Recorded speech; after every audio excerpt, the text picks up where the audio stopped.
Hey everyone, how's it going? My name is Spencer, and welcome to Best Ball Draft Addicts. Tonight, I am going to be doing my 84th draft, so that's super exciting. Um, Let me see. I want to make sure that everything is good on YouTube. Let me make sure that we're live. Yep, we are. Okay, sweet. All right. Now, I'm having a little bit of technical difficulties with my guest. He was on, it was just fine. And then he just froze right before we went live. So that's always fun.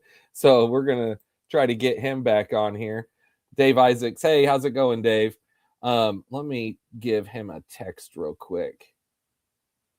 Try logging back in. All right. So, first off, I just wanted to apologize for yesterday, guys. So, normally we go live on Tuesday nights.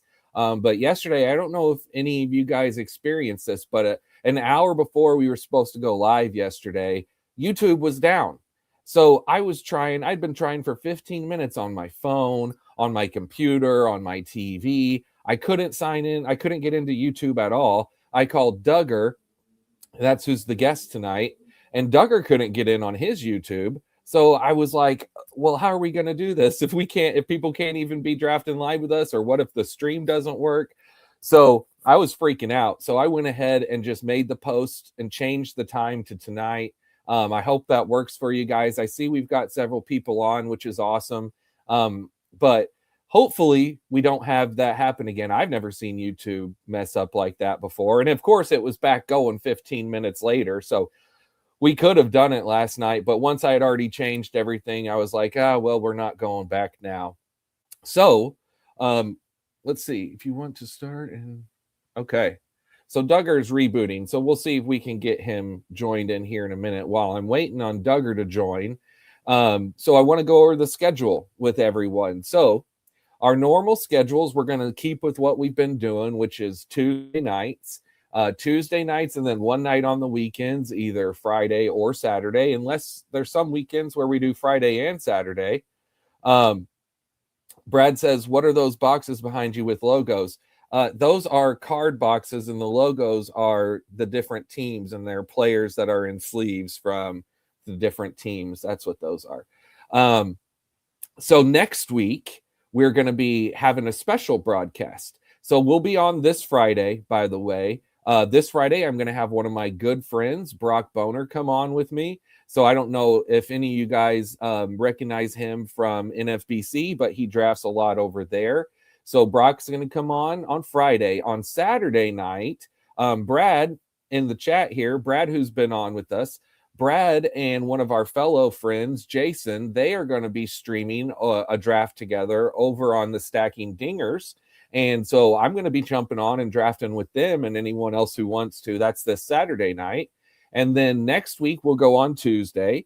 We'll still have Friday or Saturday next week. But next week, I also have a special on Thursday. So next Thursday is the Bubba and the Bloom auction that I'm going to be streaming, which is going to be a heck of a bear. It's going to be something. So I can't wait for it, though. I'm super excited.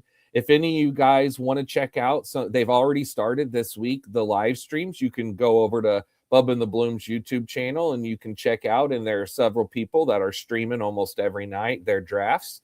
Duggar has still not jumped on. Let me give him a call real quick. See, I just want to make sure because I want us to go ahead and jump in here in a second and get joined in a draft. What's going on? Or is it not letting you back in?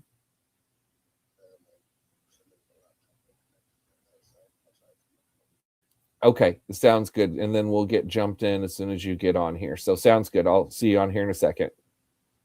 All right, bye. He's having problems with his computer, so he's going to try and just jump on and do it from his phone here, which I guess will be interesting if he's can't get his computer to load. If I don't know, we'll figure it out. Duggar, we will figure it. If it's not one thing, it's another. Welcome to the internet, everyone. But yeah, so anyway, next week I'm super pumped to do that Bubba and the Bloom auction. If any of you guys didn't see this last week, just a couple days ago on Sunday, I did an NFBC best ball draft. Dave says Ricky Bobby. That's right. You see my Ricky Bobby and my Anchorman posters back there.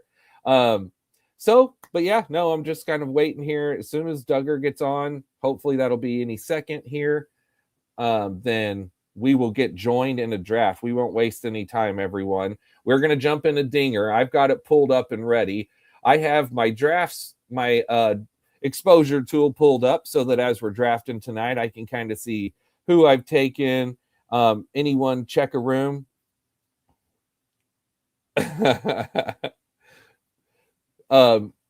Let's see.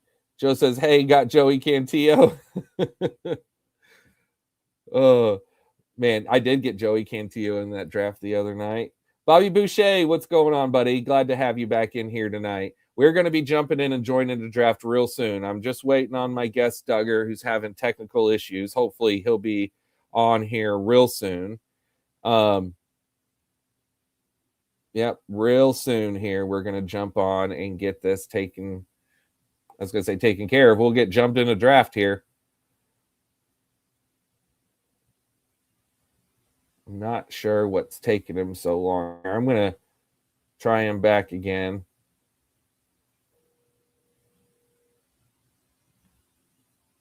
Yeah. Your entire internet went down. Well, okay. Why don't you do this? Stay on the phone with me. We're going to do a countdown and jump in. Okay, it's at 9 more. Everyone, let's jump in. Everybody jump in right now. Dinger, go. 7 more, 6 more. Hurry, Duggar. 5 more, 4 more, 3 more.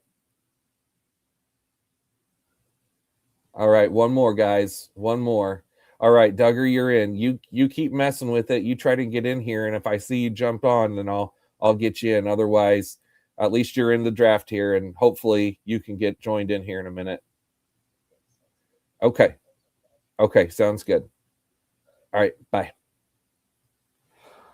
Okay, how about that? His internet crashed completely, literally seconds before we were going live. We were sitting on here chatting, everything was working fine. Oh, you just got to love it. Draft starts soon. Okay. Let me pull up the draft board here. We're going to change the view. I really like this view right here. And let's pull up and let's see what picks we all got.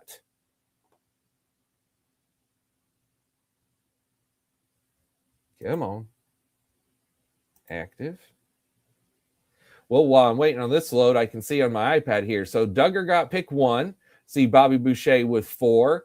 I got pick 6, so right in the middle.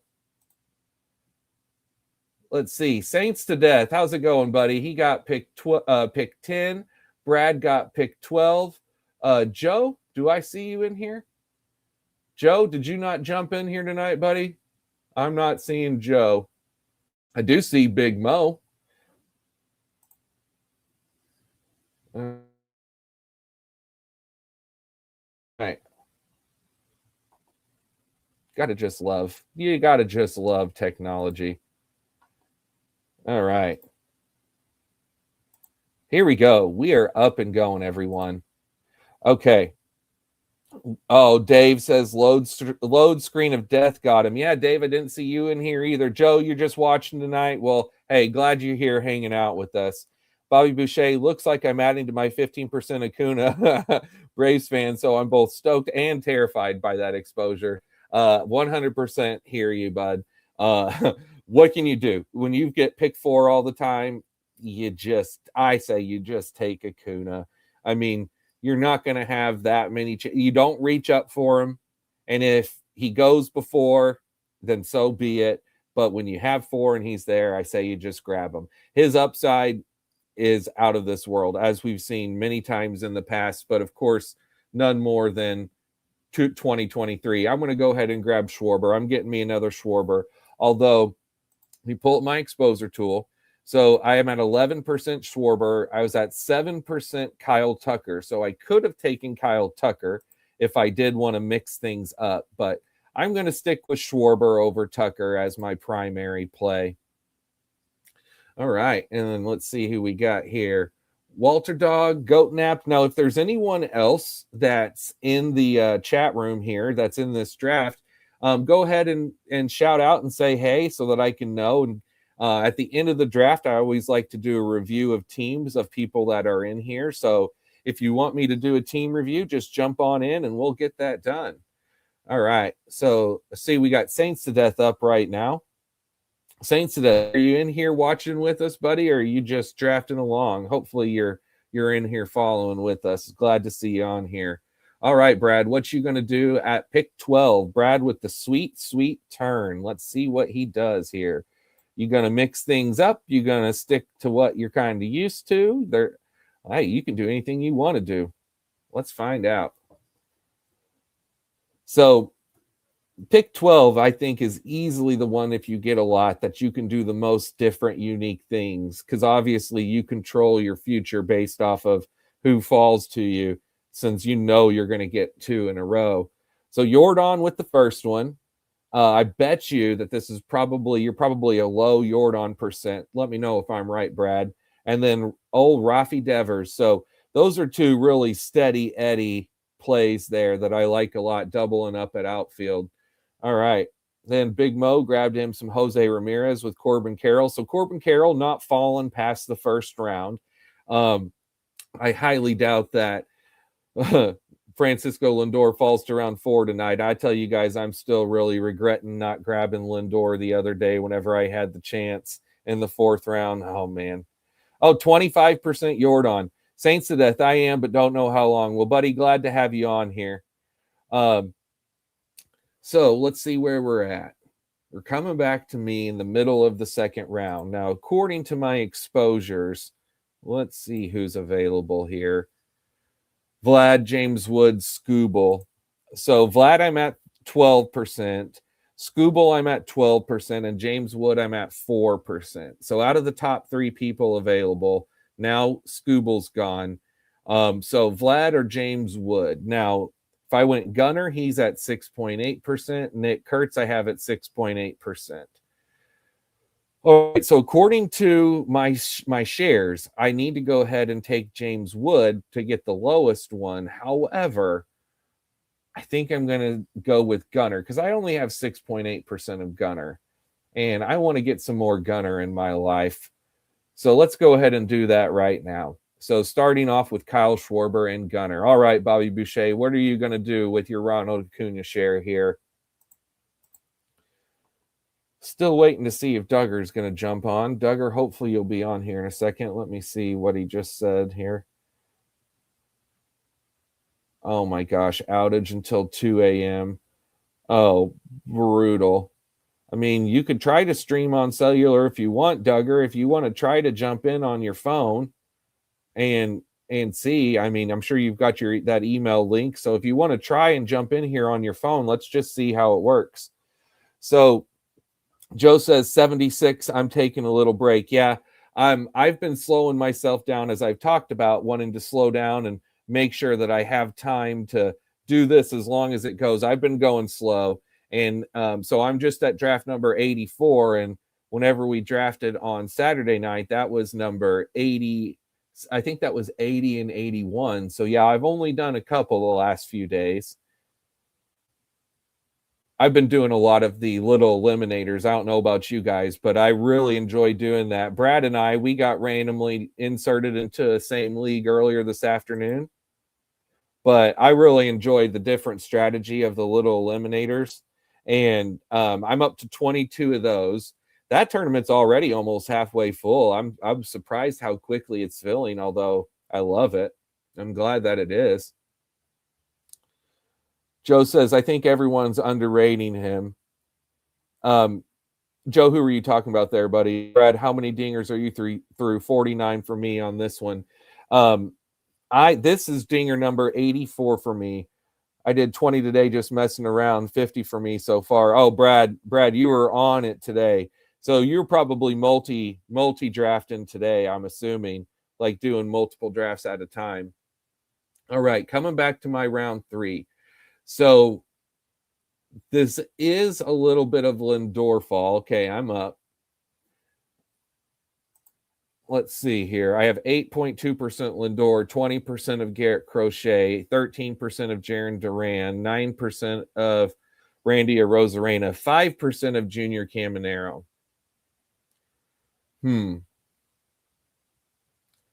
I'm going to stick with who I had the most here in round 3, and I'm going to go with Crochet because I really like starting off with an ace. I just love building that way. I don't always do it. There's plenty of times that I push it, as you guys know, but man, I really like doing that. Let's see. Kurtz hit a 120-mile-an-hour bomb today. Oh, buddy. Oof. Not many hit it that hard, if ever. Dude, Nick Kurtz is going to be such a monster. He is just so good. I cannot wait to watch him play. And another day too, I'm sure you guys have seen on Twitter, another day of BP hitting, and another day of Connor Griffin getting hyped up as he's crushing batting practice every day. Last year's max EV was 114. Good grief, and he hit 120 today. So when we draft again this Friday, when we draft on Friday, spring training is going to start, guys. So spring training starts this Friday. I am super pumped for that. Let me keep up with the draft here. So Saints to Death got him Junior Caminero. Brad is up now. Let's see what he does here on the turn of the 3-4. He went with Jackson Merrill, starting with 3 straight outfield.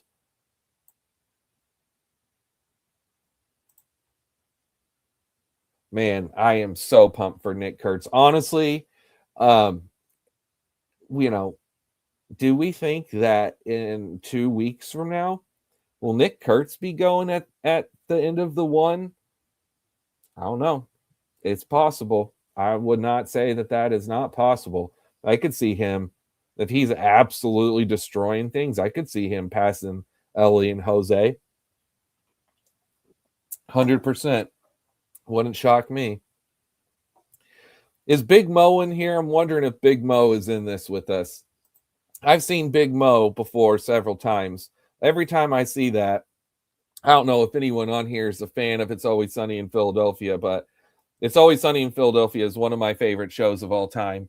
And the end of season 14, they've got an episode that's called The Gang Waits for Big Mo. And every single time that I see that, I always think, did he name that after that episode, or was that already a thing?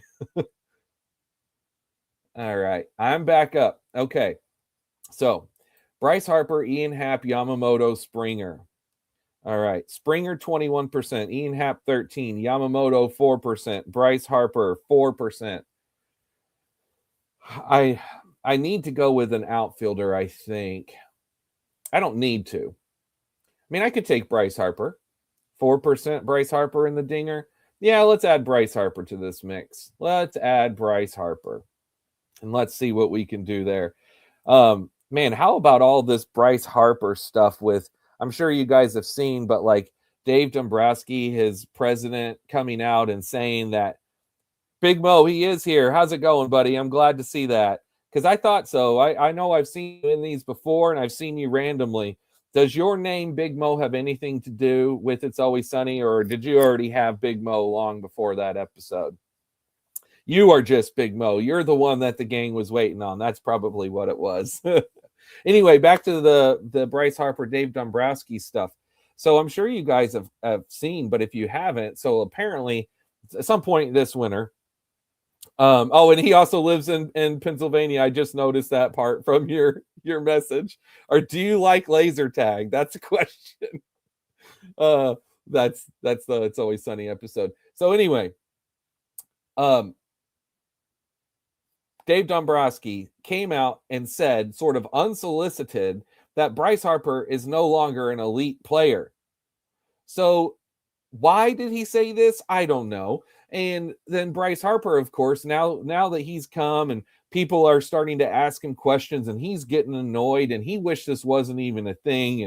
And again, I've kind of told you guys about iTalk Studios, which is a YouTube channel that I love to watch videos. And he made one about it earlier. I was watching, and it's just ridiculous. Like, because yeah, Bryce Harper is not elite anymore. I wouldn't say he's not this guy who's going to be winning MVPs, I don't think. But to say that he couldn't, or for when you're the president or GM to come out and say that, that's ridiculous. There's no reason you should say that. Duggar says internet gods will not be in my favor tonight. Well, dang it. I mean, I'm assuming, did you try from your phone? Oh, well, it is what it is. Duggar's been a little under the weather anyway. Oh, I'm up. I'm up. Okay. I think I'm going to take O'Neal Cruz because I'm sure I have a small amount of him. How little? How little? Where are you at, O'Neal? Where are you at? 5%. I'm going to go O'Neal Cruz because I need another outfield. I only have 5%. He's someone who I've been fading, and I do want to get a little bit more of him in the dinger. So I'm glad to do that. This is the perfect time whenever I'm trying to mix like some build or some guys I take more with guys that I take less while I'm doing that here on the stream. Big Mo says, no, my nickname since middle school. All right. Yep. So I love it. So, yep, I figured. And Brad says, text. Oh, you're probably talking to me. Are you talking to me, Brad? Oh, yeah, Brad. Brad just said that he would be willing to jump on. Yeah, Brad, give me a second here. I'll send you an invite. You can jump in here with us. Absolutely. Absolutely. One moment here. I'll pull up Discord and I'll send it to you over there. I'll copy and paste that link. And Brad can jump on here with us tonight. He says, give me 5 minutes. No problem. I'll still go ahead and send you the link over as soon as I can get this Discord open.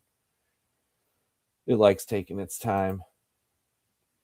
All right. Oh, and let me get the board updated here. One thing that I really wish on the screen, I really wish that the draft or the underdog, that the draft would be bigger here so that, I wouldn't always have to go in and kind of move this. I wish we had more room to see the picks, but that's all right. It keeps me on my toes. Keeps me on my toes. All right, and then let me get a link here to send over to you, Brad.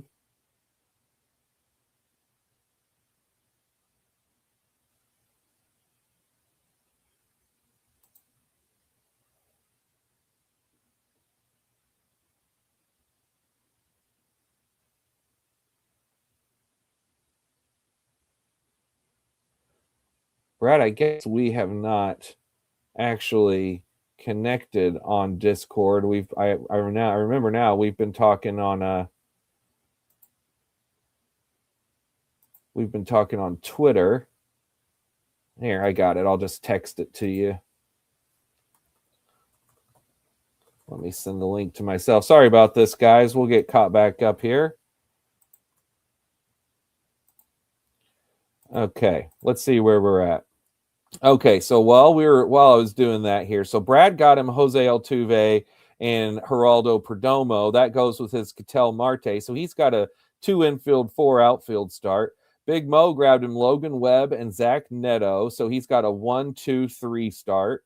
Saints to death with Brian Wu. So Saints to death, you've got one of my favorite starts, which is the 1-1-4. That's my most common start, and it's back to me. Okay, back to my shares. We are in round 6. Okay, I have 5% Brian Reynolds. That could be a stack. 23% Mike Trout. We're not taking Mike Trout. And I've got also 5% Lawrence Butler, spring debut delayed. Let's go with Brian Reynolds and go with a Pirates stack here. Why not? Let's try a Pirates thing. And Bobby Boucher just grabbed him, Mr. Josh Naylor.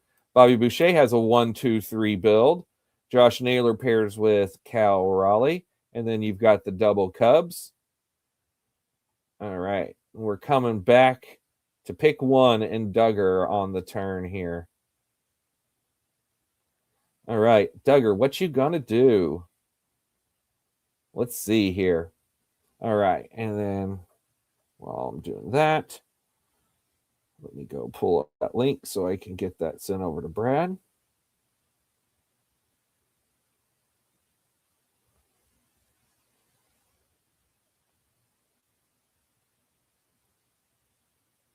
All right.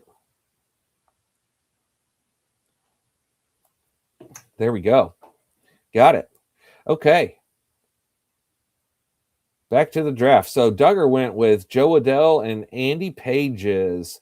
So that's for a little Dodgers thing that you've got going here, I see, with Teoscar, Shohei, and Yamamoto.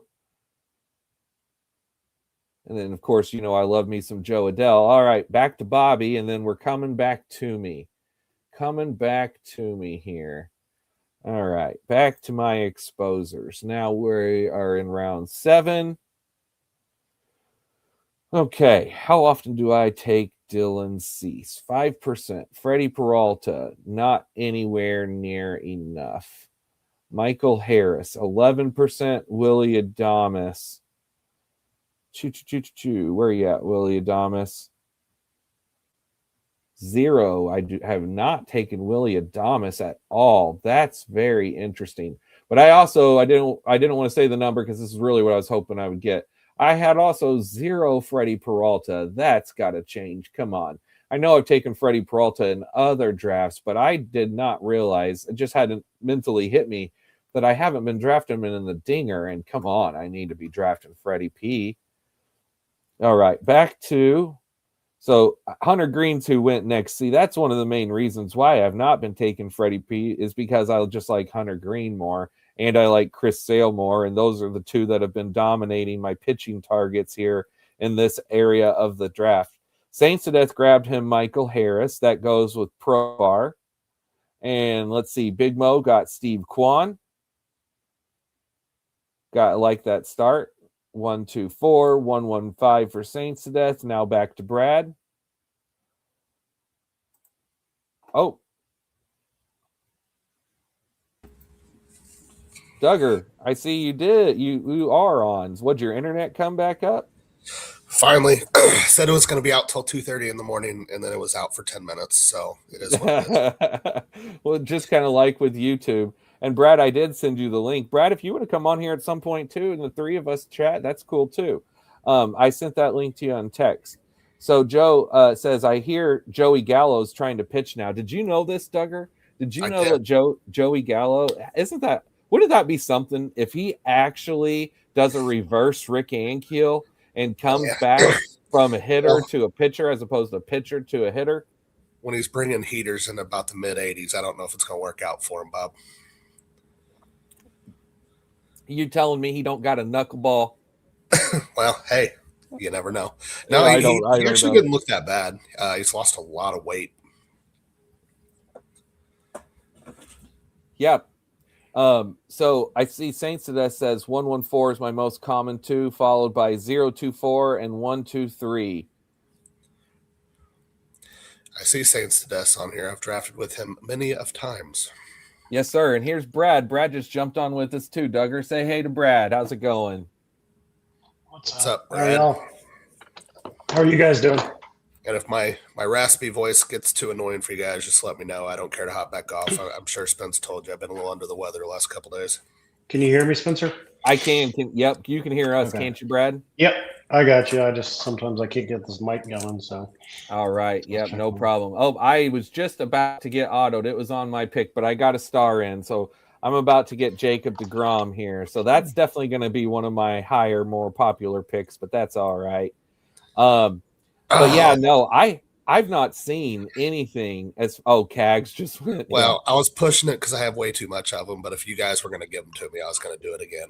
You're just going to go ahead and do it. Brad, how are you doing today, bud? I'm good. I just jumped on for a bit. I drafted about way too many little eliminators with Saints to Death pretty much all day long. I believe it. I'm assuming you're off work and you're like, you know what, we're going to sit here and we're just going to knock these suckers out. Yeah, I mean, I just had a slow day and I had time. And so I decided that I wanted to get 20 in because I want to get like 75 in. And so yeah, I just did beautiful. And I was just doing weird stuff too. So. No, you doing weird stuff? I don't believe it. No way. Yeah. No way. I'm setting it up for one on this. A weird pick that I haven't done yet. So. All right, beautiful. See it later. Is it Joey Gallo? What is he under a pitcher in here? No, he's a hitter. I was going to say, is his name even still on the list? It is, yeah. It is. Who is he? Is it White Sox? Is that what I remember seeing? Is that who has him in there? Well, let's Google that real quick. Yeah, he was with his release from the White Sox. He got released. I don't know. Is he even with the team right now? No, he's not. He's a free agent. So he could. I see. So he's the team he came with, huh? He's trying to go back to him. Correct. He really is trying to pull a reverse Rick Ankiel. I wasn't joking about that. All right, coming to my round 9. I am up here. I've got a 3-2-3 build.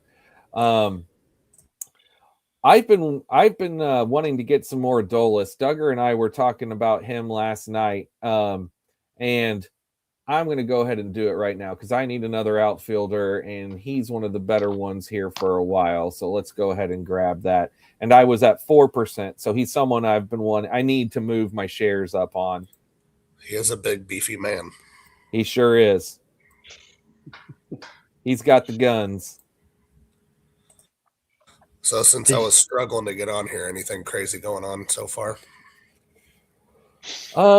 No, not really.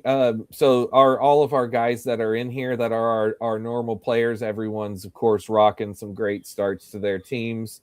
But I've not seen anything kind of out of the ordinary surprising so far. Looks like we've got I had to hold my nose on that Pajes pick.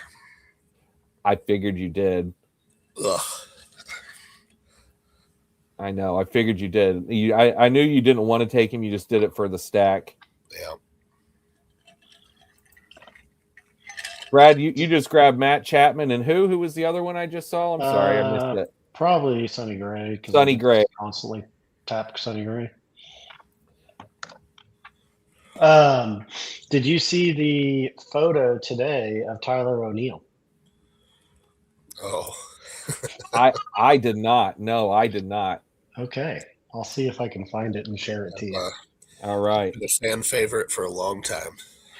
Oh yeah. He's trimmed down. I mean, he's just trim. I'm sure I liked it because that's what I do to be stupid. Let's see. Well, trimming down is something that he needed to do anyway, honestly. I mean, I've talked about this with him for so long. So these it's hitters or pitchers, but baseball players that are just so focused on muscles and don't stay limber, that's how they get hurt. And that's been the case with Tyler O'Neill year after year after year. And so if he can just, I mean, you look, some guys can have a lot of muscles, but stay healthy because that they're limber. Oh, okay. I see it here now. Let's see. Maybe it's saying, oh yeah, no, that is a good picture. Yeah, no, because he still looks jacked, but he looks a lot slimmer and leaner. Yeah, that's what Vlad said in there. As you can imagine, I grabbed myself a lot of Tyler O'Neill today. Yeah, I'm sure. Oh crap. Did I get it in time? Man, I'm talking. That's all right. I got amateur. What are we doing over here? Is it amateur? I know. It's amateur hour over here. It sure is. It sure is. That's all right. I got a little Blake Snell share in there. Blake Snell, I don't love it, but I don't hate it. I know I don't have a ton of Blake Snell. I've not been drafting him in the dingers, so getting an occasional one is not bad. Did you guys see what they talked about with Schwellenbach and with Hurston Waldrip today? I did, yeah. I did not. You didn't, Duggar? Yeah, so basically what they came out and said is they both had procedures to clean up their elbows, and they're going to for sure be out for the next 2 months minimum, but they could be back at some point in the second half. But also, it's like, shares. Well, but they're also like, that's a hope, I mean, still, they could still be out. Anything could happen. Nothing is for sure. Skins Over Birds jumped on and said Joey Gallo 2 start weeks as a hitter could have value. I'm not. Hey, by the way, on that, I don't know if he's serious or not. I bet he's joking, but I would say if you're going to do that, I doubt his points count. So Yeah. just because the way it's statted, he's listed as outfielder, those won't count. Yeah, pretty sure. I'm sure it wouldn't count. I bet he was joking because like Shohei doesn't count, and it would be the same thing, right? So Yeah. okay, I'm up. All right, now Is this the point in the draft where I need to go get my cat? I know my cat is doing what the cat did the other night, the cat gate. And so I just opened up the garage and I shut him out there basically. So he'll shut up. Oh, that's great. Yeah, that was so funny. Whenever that was going on, I told Corey afterwards, I was like, man, was the cat meowing the entire time and I didn't know? And then I rewatched it after. I'm like, okay, at least it was just before all the comments started happening. So another item of news today that kind of hurt me a little bit. I don't know how much it hurt me. Do you see the Westberg stuff? No, what came out today about Westberg? His oblique injury is basically a lot more severe than they initially anticipated, and he's going to be out. It sounds like for months. Oh, isn't that lovely? Phenomenal. Drafted him last night. Cool. That's lovely. Yeah, you drafted him last night, Duggar. We drafted that together. That was in a big Orioles stack, though. So at least, let's see. It's not on his blurb on here, but I saw it on Twitter. And I think it was posted maybe by Underdog as well. Let's see if Underdog posted it. Yeah, I'm looking right now. An MRI confirmed the strain. Well, there's no definitive timetable. The injury comes after an injury-marred 2025 season. Yeah, well, I guess we'll see. We will see as far as like a time frame of how long, but pretty much Westberg was already kind of someone I wasn't looking at unless I was stacking, so it doesn't affect me a ton, but that does suck because I like him. I like rooting for that guy. Let me go see if I can find my Westberg Dinger shares. Yeah, I'm sitting at 1.4%. Are you? Yeah. Yep. I'm trying to decide what to do here. Yep, you've got the 3-4-4 start. Cam Schlittler with your first one. I'm drafting this guy way too early, but he's been rising on me all day today. Oh yeah, I'm a big Wilyer Abreu fan. That's one I've been on this whole time, so I couldn't agree with you more there. I got a Wilyer at a cool 11% clip, so I like that. I'll make it up. I was very low, but now I'm catching up. I got a question for you, Brad. Yes, sir. I've heard people say this, and I was actually wondering this earlier because what exactly the line number. But I was listening to the Stacking Dinger show that Jason was on, and he said something about like he wants to stay above the field on his shares with someone. What does that mean? What percent number means that you are overweight or above the field on someone? So, I mean, that would just be there's 12 people in the draft. So, one just being with the field of people who have ADPs would be 8.33. So, basically 8% is with the field. Now, 8%. Okay. You can say that on guys above probably 200. But I feel like once you get below 200, that's not really a statement to make anymore just because they aren't always drafted. Got it. Yep, got it. And Saint Suggested said the same. 8% or 12 out of 13 times in a 150 max. Got it. 12 to 13 times in a 150 max. If you could. That's kind of what I was thinking. But I wasn't exactly sure. Because I thought that I'd heard that number floated out there before. And whenever he said that, I was like, you know what? I'm going to clarify that tonight. So when you draft someone 25 times out of 150, you're double weight. Got it. Yeah. I like that. Thank you, Saints to Death. Also, did you see that, or did you hear that Jason was trying to like make people vote for him more than me? Like, that was kind of fucked up. Yeah, I wasn't surprised. I'm not surprised. If anything, I would be surprised if you guys weren't giving each other crap. So, I have some payback tomorrow that I'll be doing. I'm sure. Duggar on Saturday night. Brad and one of our guys, Jason, who's Woo Woo J Train, they're going to be streaming together over on Stacking Dingers. So Hold on. if you're not doing anything, Woo Woo J Train. Woo Woo J Train. I'm here for it. I like it. It's Duggar name approved. It sure is. And if you were saying it, you would just go woo woo woo J Train. I would. I'd work in a Brian Woo reference if I could. You sure would. All right, so Bobby Boucher, you just crushed my hopes and dreams with taking Marcell Ozuna. Thank you, my friend. Much appreciated. I'm going to go ahead since I missed on the Ozuna. Let's just do it right now. So since you're normally not a guy drafting until they're signed, is Ozuna a target now, or are you just trying to increase your shares? He is a target now, yes. Whereas I was I've been talking about him, and I was completely off drafting him. But now that he's on with the Pirates, I'm just back in, and I can't help but just be so intrigued by that situation.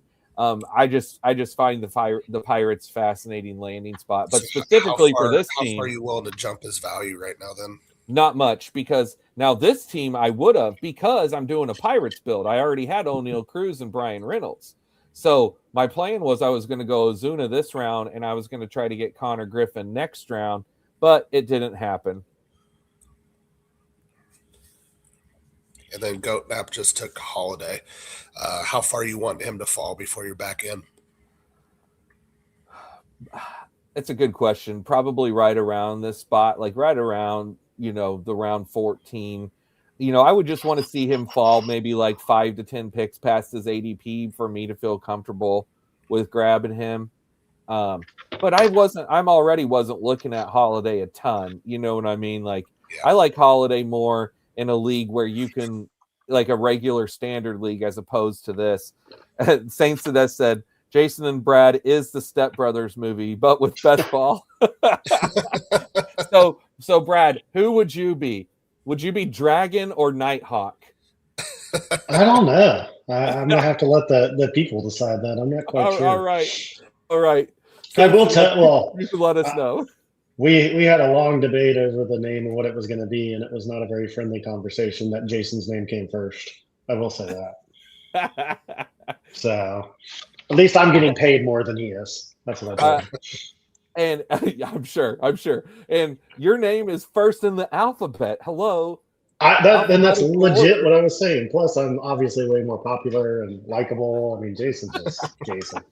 So I think we got sidetracked. You were mentioning something about Saturday, Spence. Oh yeah.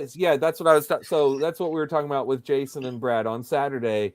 They're going to be doing a draft over on Stacking Dingers channel, but it's a thing that they're going to start. I don't know how often they're going to do it, Brad. I don't know if you're going to try to do it multiple times or if it's just. I think we're supposed to do it weekly. Okay, so theoretically, hopefully that sticks, and you guys can stick with weekly. But that's what they were arguing was what's the name? What are they going to call their show together? And they decided to go with okay, what are they doing? They're drafting dingers, and their names are Jason and Brad. So they decided to name it Jason and Brad Draft Dingers. So you know what? Chef's kiss. Yeah. We tried ChatGPT and it just was not helping us. But the arrangement of the names took a while. I will say that. Oh, man. There was some arguing. Oh, that's great. Okay. Names for the spot. I have two questions for one probably more for you, Spencer, and then one for both of you guys.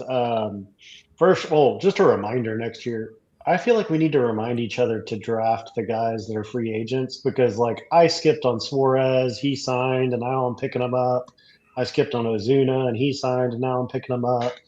I feel like every year I'm just hesitant on the free agents, and I feel like I always end up chasing value all the way up.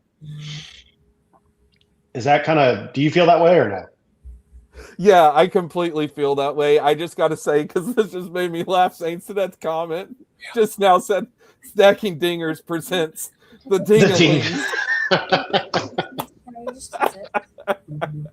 Oh, sorry, that just got me. Yeah. But yeah, no, you're 100% right. Because like Framber, that's Yes, the other another one. one. You know, I've been staying away from Framber, and now that he's on Detroit, now I want him. The thing is, not every free agent do I feel like, oh, that's why I'm so hesitant all the time, is like, where are they going to go? Is it going to be a good situation?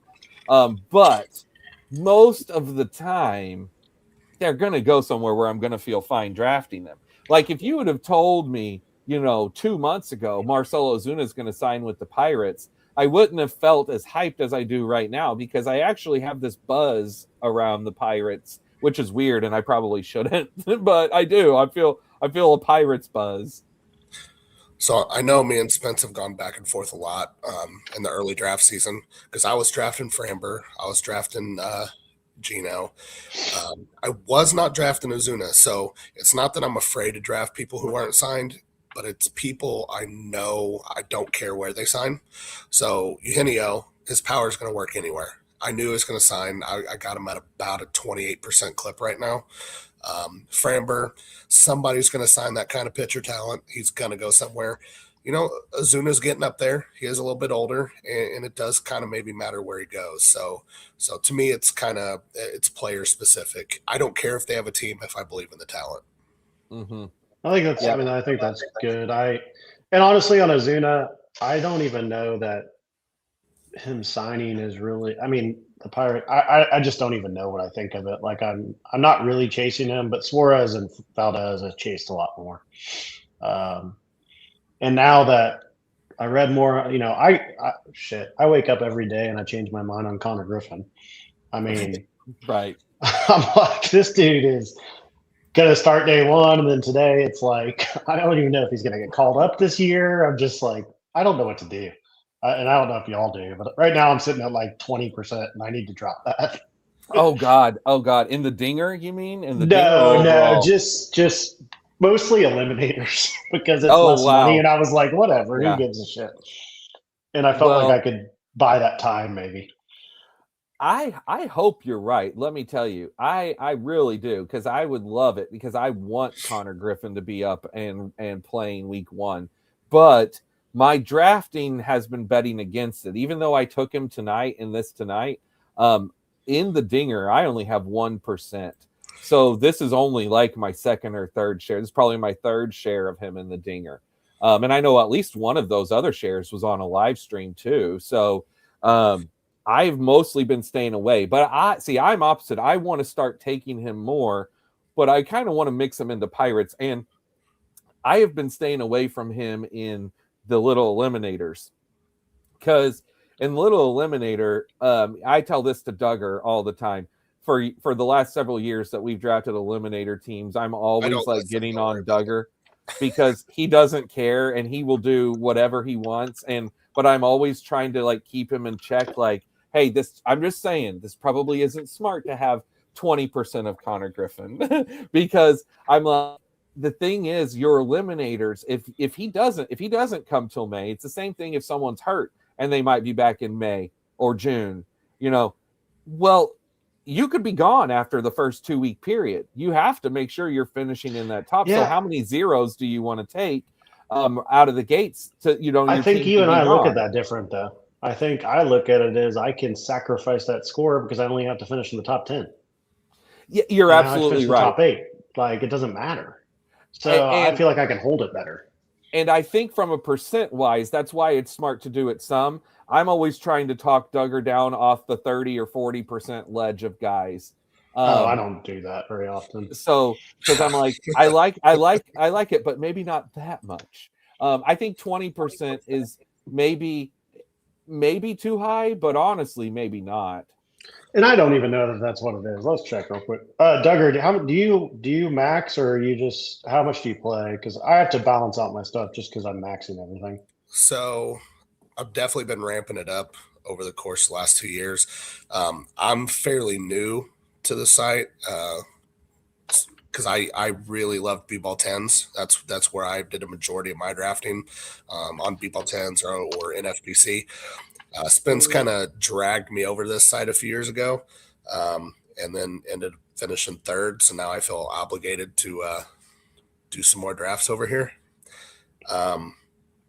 But as far as like being able to draft players younger or taking chances, obviously Spencer says I'm not afraid to do it. What to do here? Hold on. And so I like taking chances on younger guys, but to me it is also about value. So 2 years ago, I took Spencer Strider, worked out great.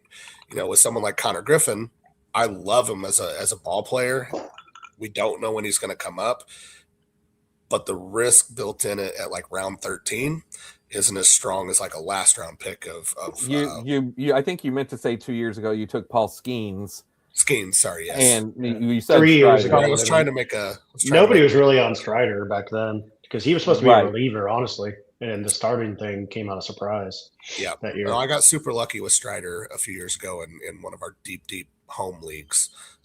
He helped me win some over there. But yes, it was Skeens. So I think it's just value. Like Jordan Walker, I haven't stopped taking him. I don't take him as much this year as I have, but he was creeping up into that 15, 16 round. And, then you're not getting as much value as if you're just taking a flyer as a last round pick. Yeah. Jordan Walker, I mean, he's still going to the end. And if you love Jordan Walker, then I love you. So yeah. I mean, I've been drafting Spence the other day. He was one of my talk off the ledge guys. He's like, you really got to quit taking so much Jordan Walker. Yeah, I could probably use that talk too. I did look at my Griffin thing. It's only like on the Dinger and Bonds, it's only at 8%, and on the Eliminator, it's at 14. Then you're fine. You're fine. No, that's not bad at all. That's perfectly fine. Yeah, I think once you get over 10% on players, that's when you got to kind of start dialing it in if the risk reward is worth it. Yeah, and where I'm going wrong, I mean, I don't know. I think just these, and not that I've been hurt by Santander basically, and a little bit Westberg, but Santander's been the biggest thing that hurt me. But these pitcher things, like I'm starting to get scared now because I have a lot of Yuri Perez, a lot of Bradish, a lot of Cole Reagans, and I don't know. I backed off today. Sounds like we like a lot of the same players. And like even Chase Bird started to grow on me, and then I saw something that he has the same type of injury. Somebody posted something about Pablo Lopez's injury and other people who had it last year. And so now I've been kind of backing off of people, I guess. I need to make a pick. What the hell was I going to do? See, I forgot everything I was going to do. Sorry. Well, I will tell you, that is the game that we play. I love drafting early and often and all the time. But you can get, I mean, the thing is, I always say it like this. Anyone can go down at any given time. So it is what it is. You're assuming that risk. There is no like, oh, it's better to draft late versus early. In my mind, I'm like, you draft early, you draft late. Now, this is for someone who's a high volume drafter. Now, obviously, I will say if you are drafting just a handful of teams and you're just like you just throw in a few, it probably makes more sense to draft closer to the season and get the most information. I understand that. But I just don't like to live in fear. I try to always keep myself. Like I talked to Duggar about keeping his shares in check. I'm trying to do the same thing to myself all the time. And I will say that to Duggar. I'll be like, man, I really, I have this much of this guy. I can't stop taking him. What do I do? I need to stop. You're up, Spencer, by the way. Thank you. Who do I find? Who do I switch it to? Man, I really am not liking my team in this draft at all. This draft has been a rough one, guys. Sorry. It's all my fault, Spence. It's all your fault, Duggar. It's not my fault. It's Spectrum's fault. That's it. We'll blame Spectrum. Grab me some Ivan Herrera. But there's one. Ivan Herrera's one for me. So like Okamoto's one for me. Like I just keep taking Ivan Herrera and Okamoto down here. Ivan Herrera, I'm at 28%, Okamoto 37. That's way too much. Like I know I need to bring those down. But they are at the end. I just got double sniped. Okay, cool. Thanks, guys. I got kind of lucky. I will tell you this. Me and Duggar, whenever the Pablo news came out, was that yesterday or 2 days ago? I don't remember, but I think it was 2 days ago. I think it was 2 days ago. We looked up our shares. Because I was not pro Pablo Lopez or anti Pablo Lopez. I was Pablo Lopez indifferent. So thankfully, my shares were low. In the Dinger, I was 4%. In the way too early, I was 7%. That was out of 150. So really, it wasn't bad at all. So I didn't get burned by Pablo. I didn't get burned by Santander. That was super low. I already wasn't drafting him. Schwellenbach's been the one that's got me so far. That was my biggest one. But again, and I'm like, you can though look at these things, at these indicators from previous injuries and keep your shares low on those guys, because every person we just said, Pablo, Santander, and Schwellenbach, they all were hurt last year. Well, and that's the thing. The signs were there. That's the deal, and it's like, I don't know, Cole Reagans, Chris Bubich. I'm trying to think of other guys, just people who have this stuff. And I did a good job at it, or I say I've done a good job. I mean, I'm not drafting Zach Wheeler. There's just certain guys I haven't drafted at all, but they're usually higher ADPs, I guess. And I can't stop drafting Cole Reagans. I just have an addiction. I love him as well. To me, it's not injured guys as much as what the injury was. So, a few years ago on that same build, I pushed pitching and I took Chris Sale coming off of back-to-back years of less than 40 innings. But they were freak injuries. Like what was he, riding a bike and jammed a finger or something? Then he got hit by a pitch. I mean, it was just random injuries. So I wasn't afraid to take players like that. I say that, and then I'm looking at my team, and I'm pretty sure I took one of the most injured pitchers in the last few years. I did, Shane McClanahan. But I love the arm talent. If he's healthy, I think Shane's a great pick. So I don't have a ton of him, but I don't want to miss out on him because you can't get that kind of arm talent this late. Well, there's guys that have been in the drafts, like, okay, Chris Sale's a great example. Jacob deGrom last year. There's guys that people keep drafting over and over and over again that keep, and then they get hurt, and then finally they're healthy and they're good. And that's happened with Sale 2 years ago. It happened with deGrom last year. I've never quit drafting them because I love to be depressed when these guys get hurt. But I think that's me and Shane McClanahan. Okay, got it. So, I mean, I'm not going to stop myself. I may talk that I will, but I won't. So, yeah, I like this guy, Spence. Oh, I know. I said this whenever I was drafting with him, and you were talking. I was like, you guys will be buddies. I promise. Did you see my last pick, Spencer? I know. I missed it. Well, you're up real quick, but Carlos Correa and Gabriel Moreno. So is Gabby Moreno your one you were waiting on to get? Yeah, that's the weird one. So I have that show tomorrow with Stacking Dingers on the infield, and I just went through because, of course, Jason's boring, and he was like, I need to do the top half because I can't, be unique and find players on my own. And I'm like, well, I can. So I spent, a good probably hour and a half this morning. I just went through people after our show, like the show we're doing tomorrow. The last guy was like, I think it was like Andrew Vaughn. And so I just went down and I did a bunch of StatCast / Fangraphs data. And Moreno was one of those people that kind of jumped out, basically, which it was interesting because I found some guys like you were talking about. I mean, I love Ivan Herrera, but that dude's StatCast is like porn. I mean, it's pretty good. I know. StatCast porn. That's funny. Yeah, just saying. Great team name. But yeah, no, absolutely. Did you see who I just grabbed there? That was in honor of you there in your talk. So I just went ahead and grabbed me Tyler O'Neill with the last one. There you go. See, I knew that picture would do something for you. There's first share. Anybody watching this, if you want to sabotage a Spence draft, start talking about somebody good, and he will take them during the draft. That's it. Mm-hmm. Or just send them pictures of their muscles is what I say. Yeah, no, I was looking at who to take there. I thought I like to do that thing too, like, hey, you know what? We're talking about it. Let's just do it. But yeah, this is back to Shane McClanahan and the pitchers real quick. I wanted to say So I made this comment about Schwellenbach. You know, it is what the injury is and what the word on them is important for sure. But like, you also need to make sure that you're properly understanding the injury, because I didn't with Schwellenbach. That was the issue, is that I looked up what his injury was, saw it was a fractured elbow.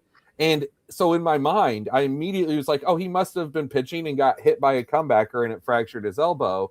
And that's what I was thinking that it was. But no, whenever I looked into it more, he fractured his elbow while he was throwing. And because it was fractured in the motion of throwing, which is way worse. Oh.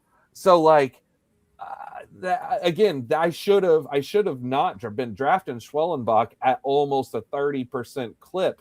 I was like, oh, this is a good buyback from injury, because it was an injury that shouldn't be a big ligament problem or something that would lead to a surgery. You know, this is what my thought was, but I just didn't properly look into it. So I think a lot of times too, just making sure that maybe you don't just surface level look into some injuries with pitchers. I don't know. That's what I took away from the Schwellenbach thing, because I totally blame myself for not fully looking into that.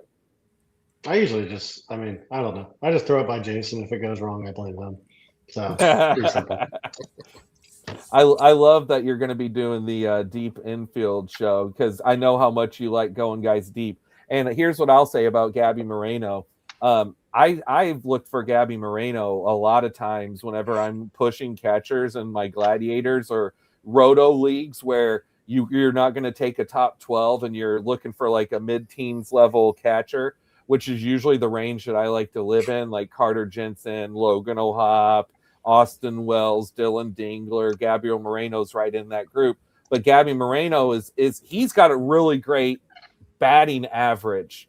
So like, the thing with batting, you know, he could hit 300 and he can play every day, because he's also Gold Glove caliber catcher. He's had some little bit of injury risk, but nothing that I would be that worried about. I'd count on him to play every day. So I love it. I mean, I've not looked to take him. I've not been stacking the Diamondbacks hardly at all. I have almost no Ketel Marte, Corbin Carroll, or Geraldo Perdomo. So I've not even thought about taking Gabby Moreno as a result, but I think it's a great call out. So I love that. I mean, it's just something different, and I'm not doing a ton of Arizona either. And trust me, I'm not going to have 20%, but I'm just pulling it up real quick because I have my little sheet here. Yeah, I mean his projection for just WRC plus is 111 by the Bat X, and basically he's been hurt almost every year, but he's been above 100 every year. Last year he was at 117. So I mean, I don't know. I think he has good skills there. Yeah, I think he was a Blue Jay and got traded in like the Varsho trade, maybe. Mm-hmm. Yep, that's exactly. And then that was because they had, you know, Alejandro Kirk had kind of emerged, so they didn't need them both. They also had Danny Jansen at the time too, so it was like they had three catchers, and yeah, they shipped Moreno off in the Varsho deal. But yeah, that was it. I mean, so gotta love getting a projected cleanup hitter with a late pick. Yeah, that too, absolutely. So I think that's a really good call out. And Saint Sedez says, don't hype up Vargas too much, Brad. He needs a safety blanket. So, all right. Well, guys, you want to go ahead and jump in another one? Are you guys good to do one more? Well, since I screwed up the start of this one, I didn't love my draft because I was running around frantically restarting all my routers and everything. I'll do one more. I may have to hop off before I finish it, but I'll start one more with you guys. All right. Yeah, let's do it. Do you guys Does anybody know what's in there? I'll jump on and check. Let me see. 4 more, 3 more, 2 more. I just got in. All right, Duggar, do it. I hope that some of you guys are in here waiting. 1 more. I'm in. All right. A few people got in. All right. Hey, Saints to Death. Thanks, buddy. Glad to have you on here. Yeah, that was awesome. All right, Big Mo's in. Big Mo, Bobby Boucher. Glad to see you guys in here. Oh, I got back to back 12s for Brad. Oh, gross. Duggar got the 6. I got the 9. Bobby Boucher got the 8. What's up, Bobby? And Big Mo got the 5. I'm All just right. gonna check this out real quick while we're here because I just want to bitch for a second. The dinger. Let's just check this out. So I've gotten the 10, 11. I've done 48 drafts. I've gotten the 10, 11, and 12 20 times now Oh, Out of how many? out of 48. Oh, I mean, brutal. I had a it loves string. me. Was it last year's or 2 years? Last year, Spence, where I had what, like almost 40% number one picks. No. That was that was 2 the years year ago. that Acuna got hurt. Yeah, yeah. So I just kept yeah, that taking was it. 2 So years ago. like it was 36% of my teams. I had the number one pick. Oh, that year I only got like 10 or 8, so I was fortunate. So I don't know. I mean, Kuna's it's one of my whatever. boys. I couldn't help myself. I just had to keep drafting him. Oh, I don't And blame you. Duggar's also talking about best ball 10s. Okay. Not this over here. Because that's what we've been Sorry. traditionally Yeah. doing. What is best ball 10s? Well, it's gone now, so it doesn't even have. Oh. This year they discontinued it, but Okay. it was best ball that was over on NFBC that wasn't $150. You could do either a $5 or a $10. They had Oh, cool. $25, they had $50, but you just did a league. You did your 12-team league, and you were trying to win your league and win money. And they had either double ups where you could just finish in the top 5 to double your money. They had top 3s where if you finished in the top 3, you got paid out in different amounts. Or they had classics, which was all money to first place, first to nothing.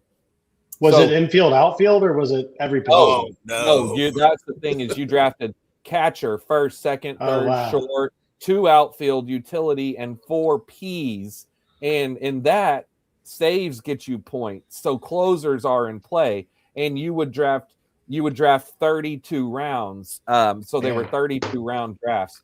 But we loved it. It's what we've been doing for years. But to me, it's where you got the advantage over the everyday drafter because multi eligibility was huge. You could have a guy with three or four positions, and if he was decent, he just protected you from getting zeros.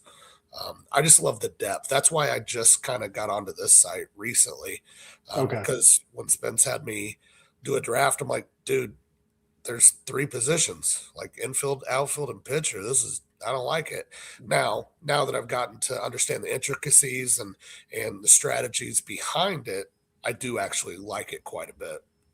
I gotta stop drafting Yordan Alvarez. He did it again. I know. I'm a glutton for punishment. But if that dude is healthy, he's going to be a top 10 player. I mean, yeah. There's no doubt. If he's healthy, I completely agree.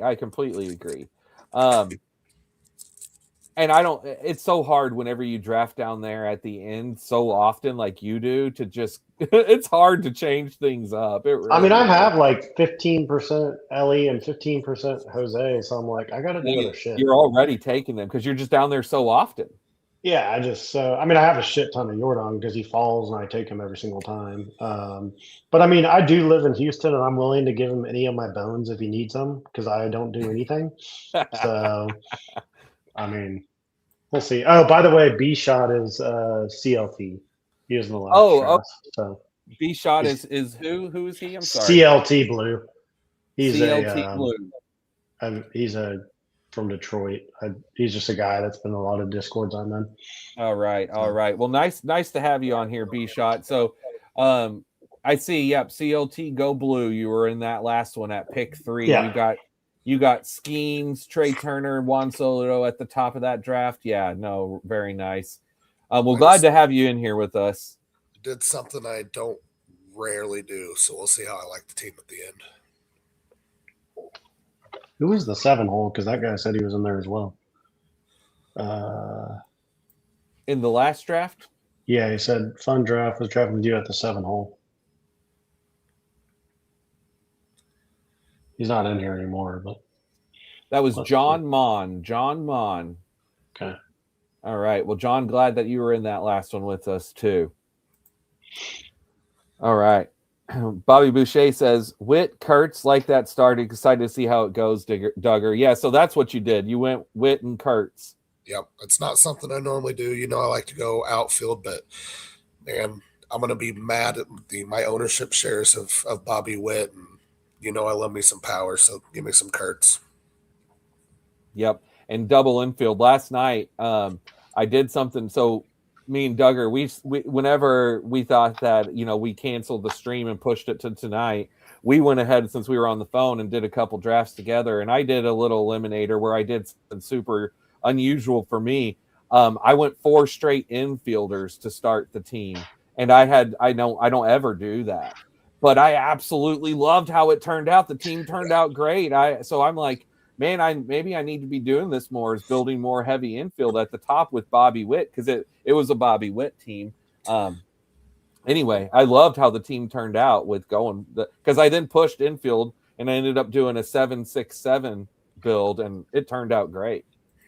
I mean, now that I'm definitely bulk drafted more than I have, at least on this site. B-ball 10s, I was always number 2 because I couldn't ever pass Spence because he did every single draft. I'm shocked. Yeah, I know, right? Yeah. So on this site, I'm kind of to a tier of drafts that now I kind of want to force myself to kind of get off some players or get uncomfortable with some builds just to get some diversity in this draft. I like your start. I mean, I haven't done it myself, but I do like it. All right. Well, don't mess up this one now. Don't screw this start up, Duggar. No pressure, man. I almost want to go 3 and take Caminero, but I like PCA. Well, you should have just done it. I was just talking about mixing it up and going heavy infield. You should have just leaned in, but PCA, that's fine. I have way more Duran than PCA, so that's still a pivot for me. No, Caminero. I said lean in to the infield. It's all right though. It's all right. Let's not stick with your PCA. You got me. You gave me Junior Caminero, and I won't look to gift horse in the mouse. I'll grab him. Let's do it. Although Bobby sneakily messing up my A stack. Thanks, Boucher. You have no stack, sir. One player is not. You ain't stacking. No, but I was going to target Soderstrom on the way back. I didn't know if he'd make it or not. I have Rooker. There's no way Soderstrom was coming back to you. Yeah, none whatsoever. Fair. Yeah, that's fair. All right. And honestly, we talk about stacking a lot. I usually don't. I've been kind of doing stacks the last couple days. This draft, I'm just going to kind of see what comes to me. I don't really care about stacks. For the record, I do love me some Jackson Merrill, but I have like way too much of them. So I'm actually going to finally do something different. Bellinger and Harper, like it. Yeah, I love Jackson Merrill too, but I make sure that I get Bellinger in there. Harper's the one that I took him in that last one. I really, again, I don't take much. Only 4% Harper. I'm 12% Bellinger. Man, I'm only 6% Jackson Merrill in the dinger. I thought I was more than that. I need to get more. Overall, I'm 7% Jackson Merrill in all of my drafts. But yeah, dinger. I'm 20% Jackson Merrill, 2% Bellinger, and 6% Harper on the dinger. Speaking of Jackson Merrill, he fell to me. Let's grab it. Let's go ahead and add in here. You got some nice value there. I'll take that value for sure. Oh, and I just realized it's a teammate pair because I had Tatis. I didn't even think about that when I did it. I like whenever stacks happen by accident. That's always nice. It makes you feel good when you draft a guy and you forgot you already had a teammate of his. Oh, yeah. So, using the infield. Well, I don't know if Duggar does it, but I know you do.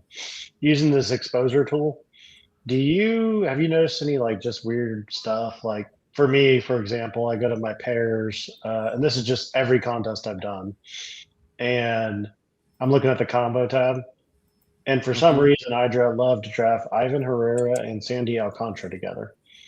Like it's just random shit on that combos page that I notice. I mean, I see Tatis and Merrill. I'm 71% of the time I stack them. So I'm going to try to lower that. But I just find this interesting because you find like random stuff that you do. Like my highest pair rate that's a non-stacked is Eugenio Suarez and Jackson Merrill. It's only granted 5 out of 6 times, but still, I'm like, how does that always end up happening?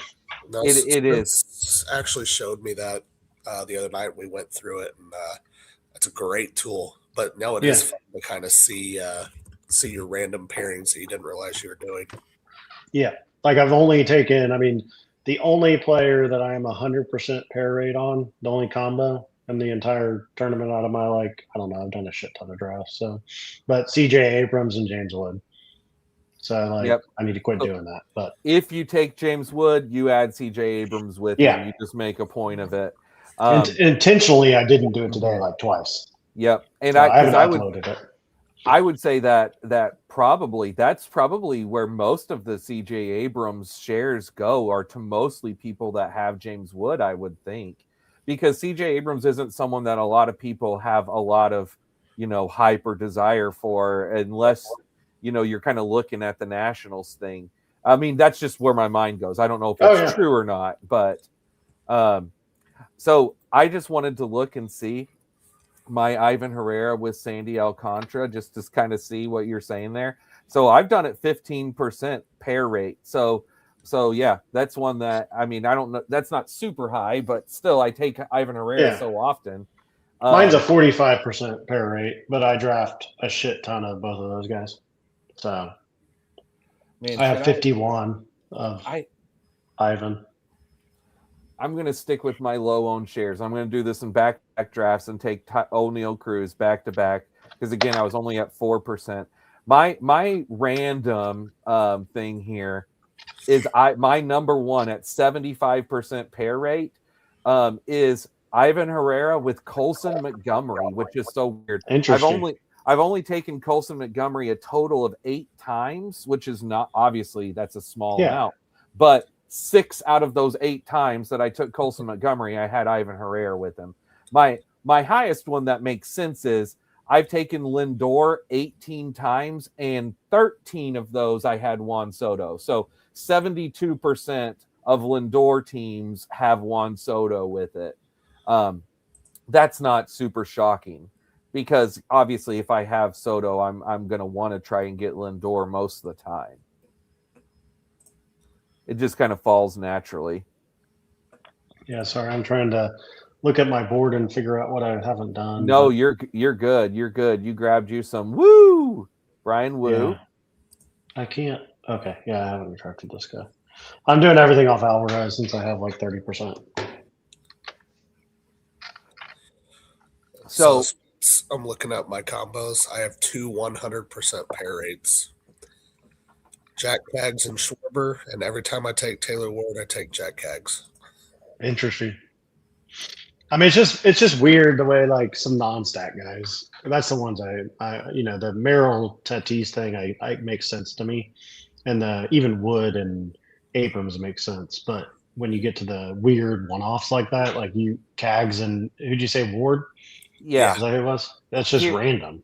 Here's a weird random one for me. Drafts. I've taken Sal Stewart 25 times total, and Dalton Varsho was on 17 of the 25 Sal Stewart teams. That's 68% of those two together. And yeah, there is no correlation. That's just randomness. If I draft Varsho so much that he just gets added in, it's just he's on those teams. Yeah. Who's Panther? Is he? I guess he's in this draft. He just said here. Yeah, so let me see. Let's go back over here to the comments. Panther Underdog, new here, didn't realize I was drafting with professionals. Hey, we're professional idiots, my friend. So glad to have you on. Which team are you on here? Which team? Let us know what your handle is. Oh, 1-2 last draft. Oh man, we had even more on the last draft. So let me go look and see what your handle was. Oh, it was Panther 2323. All right.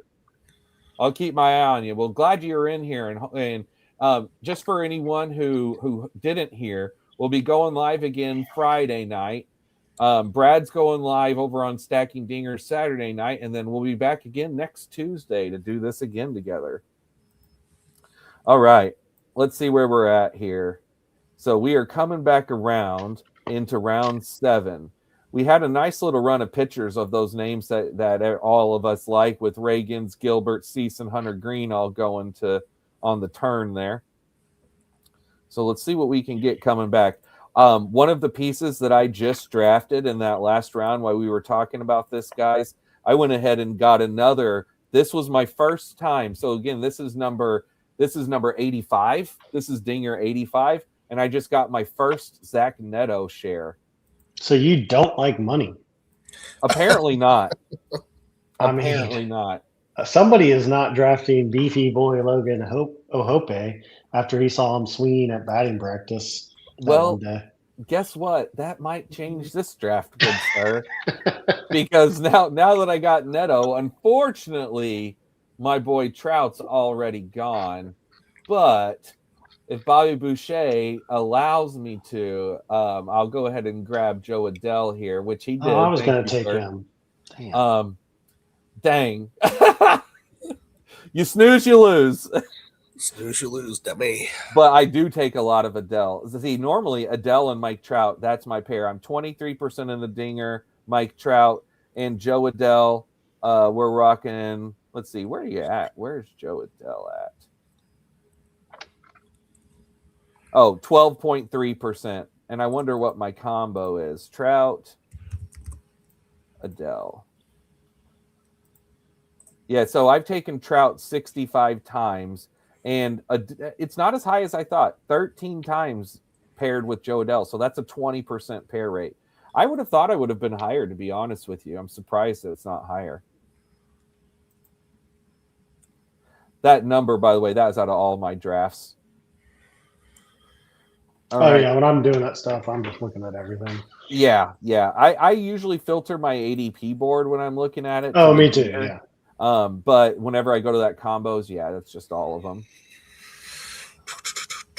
All right, so you grab Brad Luzardo and Bregman. Is Bregman a lower owned guy for you or a higher? Yeah, let's see. Just overall on the Dinger, I know I don't take him a bunch, and he just fell, and I was like, why not? And I noticed I never had him with Alvarez. So Bregman, well, he's higher than I expected. I mean, I've only done, this is number on what's on exposure is 48 drafts, and I have 12%. So that's more than I expected. That's can't help it. 6 times basically. So this is the 7th. And I'm not. I don't even think I'm high on him. And I don't really know what his ADP should be, but if he's dropping, I just click him because I feel like he had a down season last season, even in Fenway. You know, he kind of did. He had a little injury for a while, and I think that's why, because he was pretty decent when he played. But yeah, Bregman's someone I'm just not that attracted to taking, simply because I don't know what his power is going to be in Fenway or in Wrigley. I mean, yeah. So you did say something interesting that I think's kind of crucial if you're going to do this many drafts. So we're all slave to numbers. You know, we see the names, we see the numbers, and as much as we say we're going to get away from drafting players, is their true ADP? So I think what you said is a great point. Anytime you see them dropping below ADP, you're just helping yourself draft a unique build.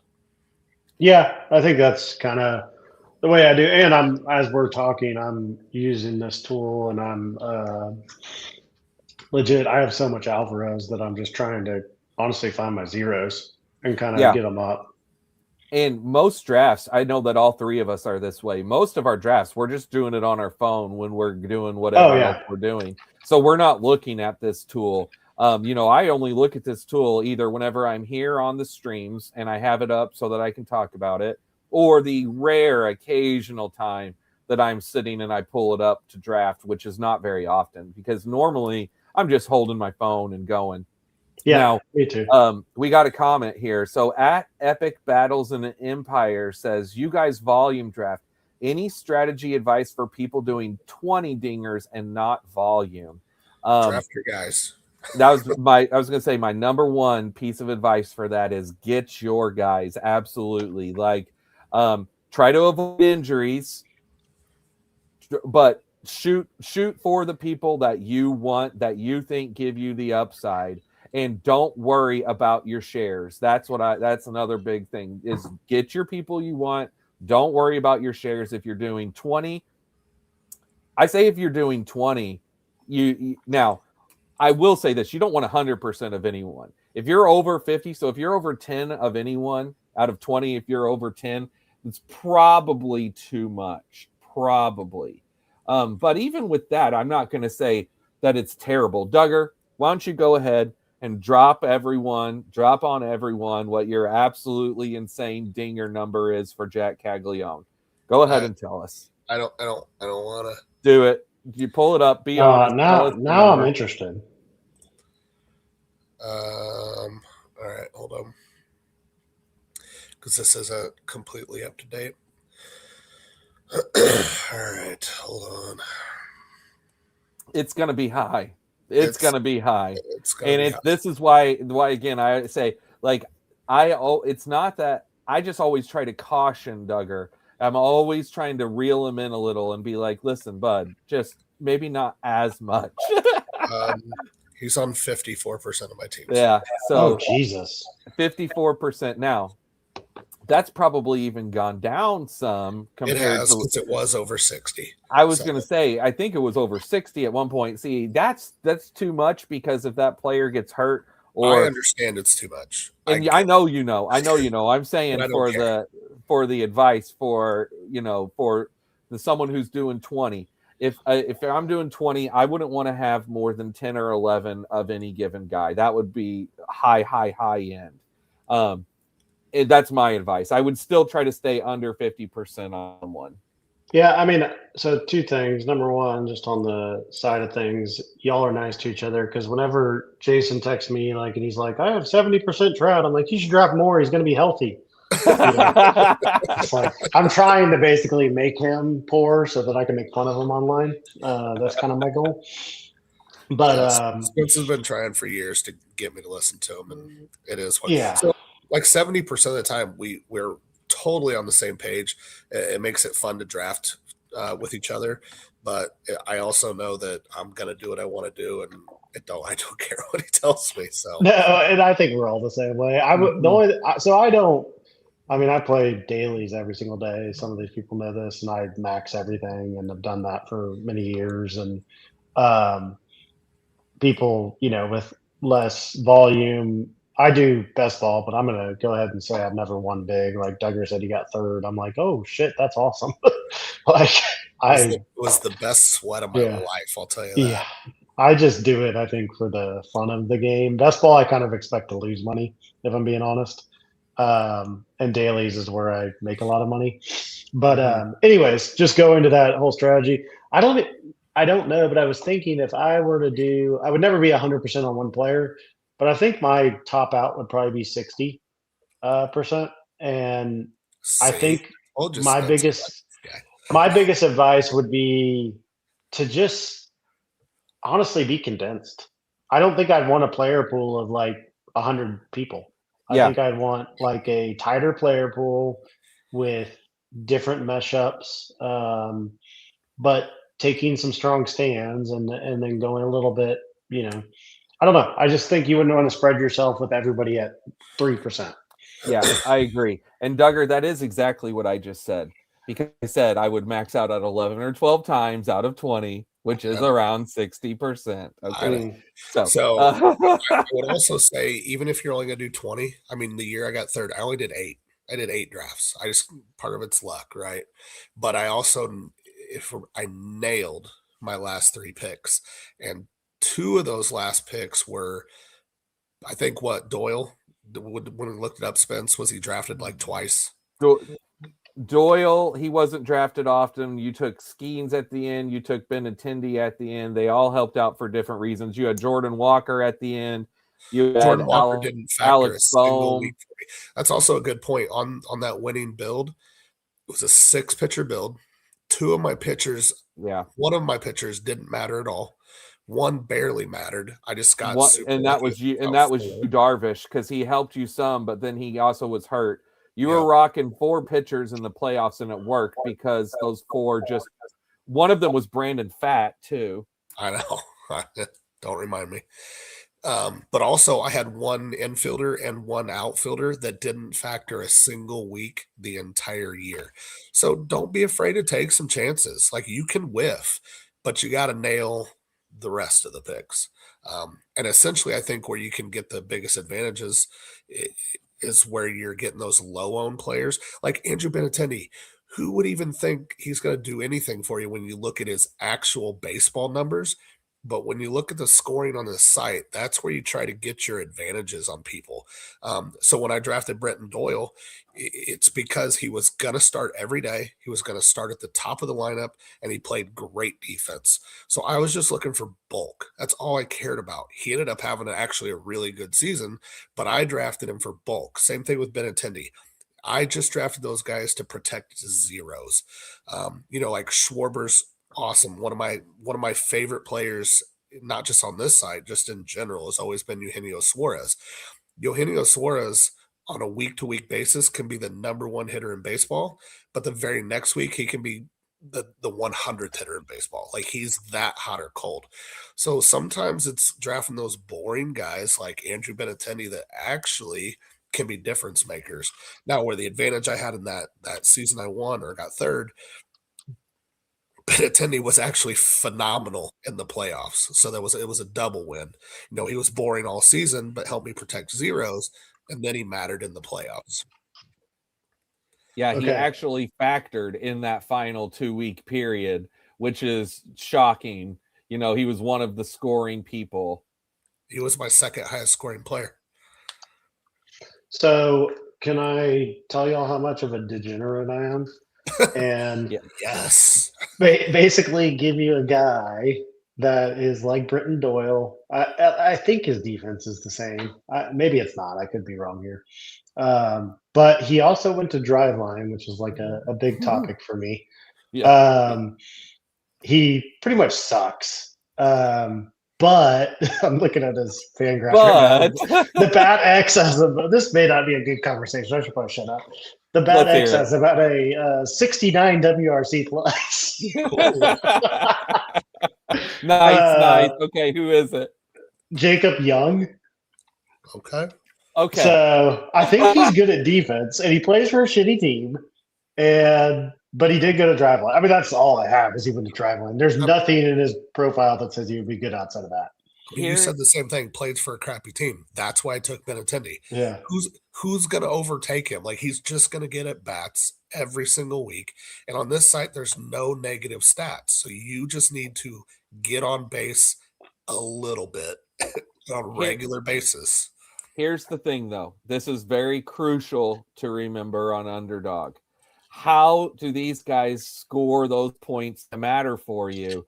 What is common with Britton Doyle and Andrew Benintendi and some of these others is they have pop. Those are guys that can hit 20 home runs. Okay. Jacob Young has zero. He's a speed guy. We really don't know exactly what Driveline did to this guy. So you're not wrong, but I'm going to bet you that they didn't just all of a sudden make him from a 2 to a 20 home run player. So okay, fine, I'm done. I tried. But I love the idea. And the idea is right. Last year, I'll tell you who it was for me. It was Sal Frelick. And we were talking about him, but I was also staying away because I'm like, Sal Frelick has no power. And then a report came out around this time last year that was like, Sal Frelick has added 15 pounds of muscle in an attempt to have more power. And Sal Frelick had just come off winning the Gold Glove like Britton Doyle had the year before. So I'm like, okay. Sal Frelick's going to play every day for the Brewers. He's added some muscle. He might get some more power in there. And then sure enough, he had a very productive year last year. I hate you. Why do you draft my guys? I love Wilyer Abreu, okay? But I also love Kerry Carpenter. I could have taken Kerry Carpenter. You should have. I should have. My bad. You should have spoke up. I'm at 11% Wilyer Abreu and 8% Kerry Carpenter. Yep, I should have gone Kerry Carpenter. That actually is shocking. I thought you would have way more than Kerry Carpenter. Well, let me go to the all drafts. Kerry Carpenter, 10%. Willier Abreu 11. No, so yeah, no. Honestly, I mean, I thought I had more Carpenter than that too. To be honest with you, Tovar and Eovaldi. Those are two others of my big guys. I draft those two So all the time, Eovaldi's on too. that list of people who have the same injury as Lopez, and I told myself I wasn't going to do it, but I keep doing it. So Yeah, yeah. it's I just, know. I hear you. don't I know. hear you with Eovaldi. I really do. I have no control. Welcome to the team. Yeah. Well, you know, guys, speaking of, I'm going to do this in back-to-back drafts. Connor Griffin, come on down. Back-to-back drafts. So we'll now get him almost to a 3% clip after these two drafts. I want to start taking him right now before spring training games start, because if he starts killing it in the next, like this weekend or next week, you know his price is going to shoot up. You know it. Yeah, I don't know. I sold myself on the same thing you're selling yourself. Maybe I should just let you go through this, but I sold myself on the same thing you're doing, but at I guess a better ADP probably. But then I watched the video today of the manager, and it was just depressing. And he's like, the dude's hitting cars, but he needs to develop, and he probably needs 3 to 4 months. And it's just like, this is the same shit as Bubba Chandler. Everything they've ever done, it's the same bullshit. It is the problem because it's the Pirates, right? Yes. I fully grant it. You are not wrong. It's great advice. It's why I only have 1% of share of him coming into tonight. But what if this is different and they have him up within the first month or two? That's why 10%. I have to stick with the what if. I just have to. TK11 says just send him to Driveline now.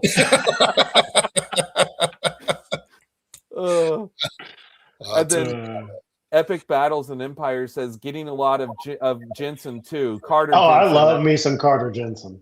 Yep, that's a good one. Carter Jensen is another guy that we've talked about before, Brad, because I've not been taking him on here. But he was one of my highest drafted catchers back whenever I was doing Gladiators. But that's a 2-catcher draft. It's different. But the point is, I like Carter Jensen. I just never think about him. You know what? Speaking of people I never think of, I literally have noted this. I'm going to throw a star on him right now. I'm going to go star Nolan Gorman because I keep forgetting to draft Nolan Gorman. I drafted him today, finly. I need to get some Nolan Gorman. That's what happens when you do 20 eliminators and you're bored as shit. You just start starring Cardinals after you draft your Jordan Walker. That's it.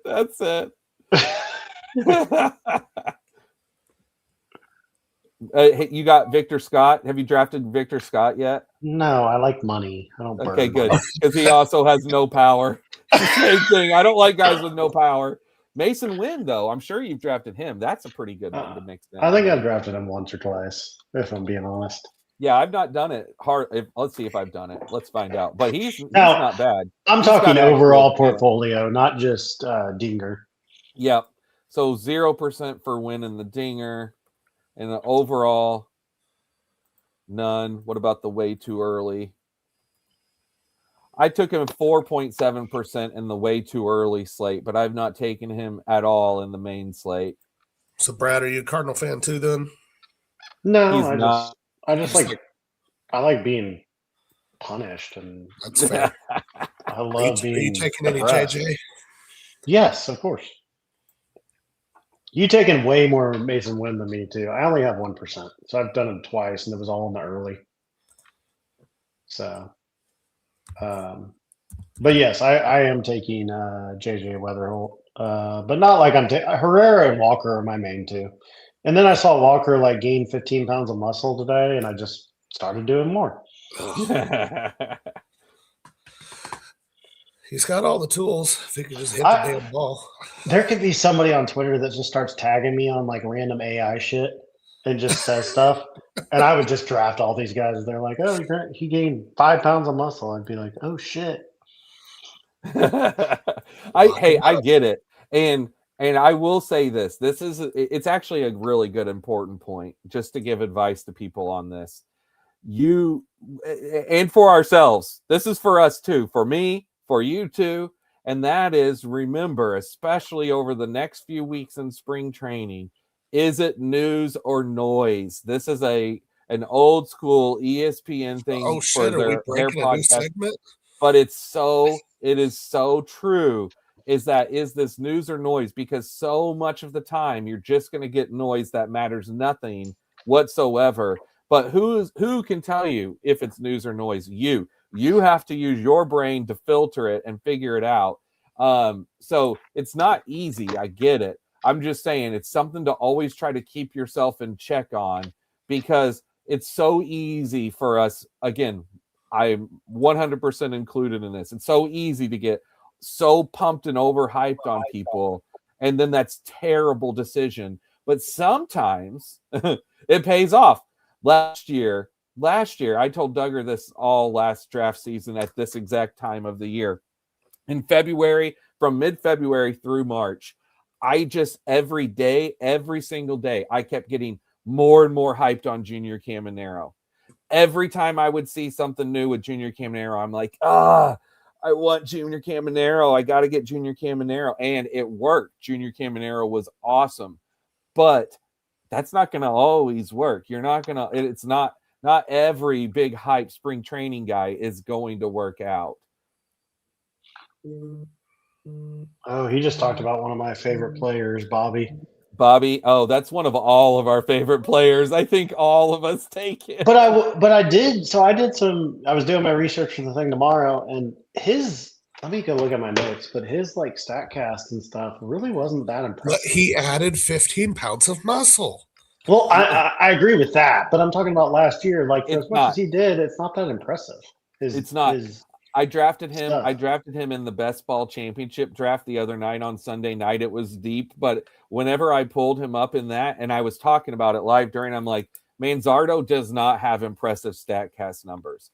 When you look at his numbers, they are not. But this is where sometimes you have to kind of let StatCast numbers tell the story, and sometimes you have to draft based off of not what StatCast says.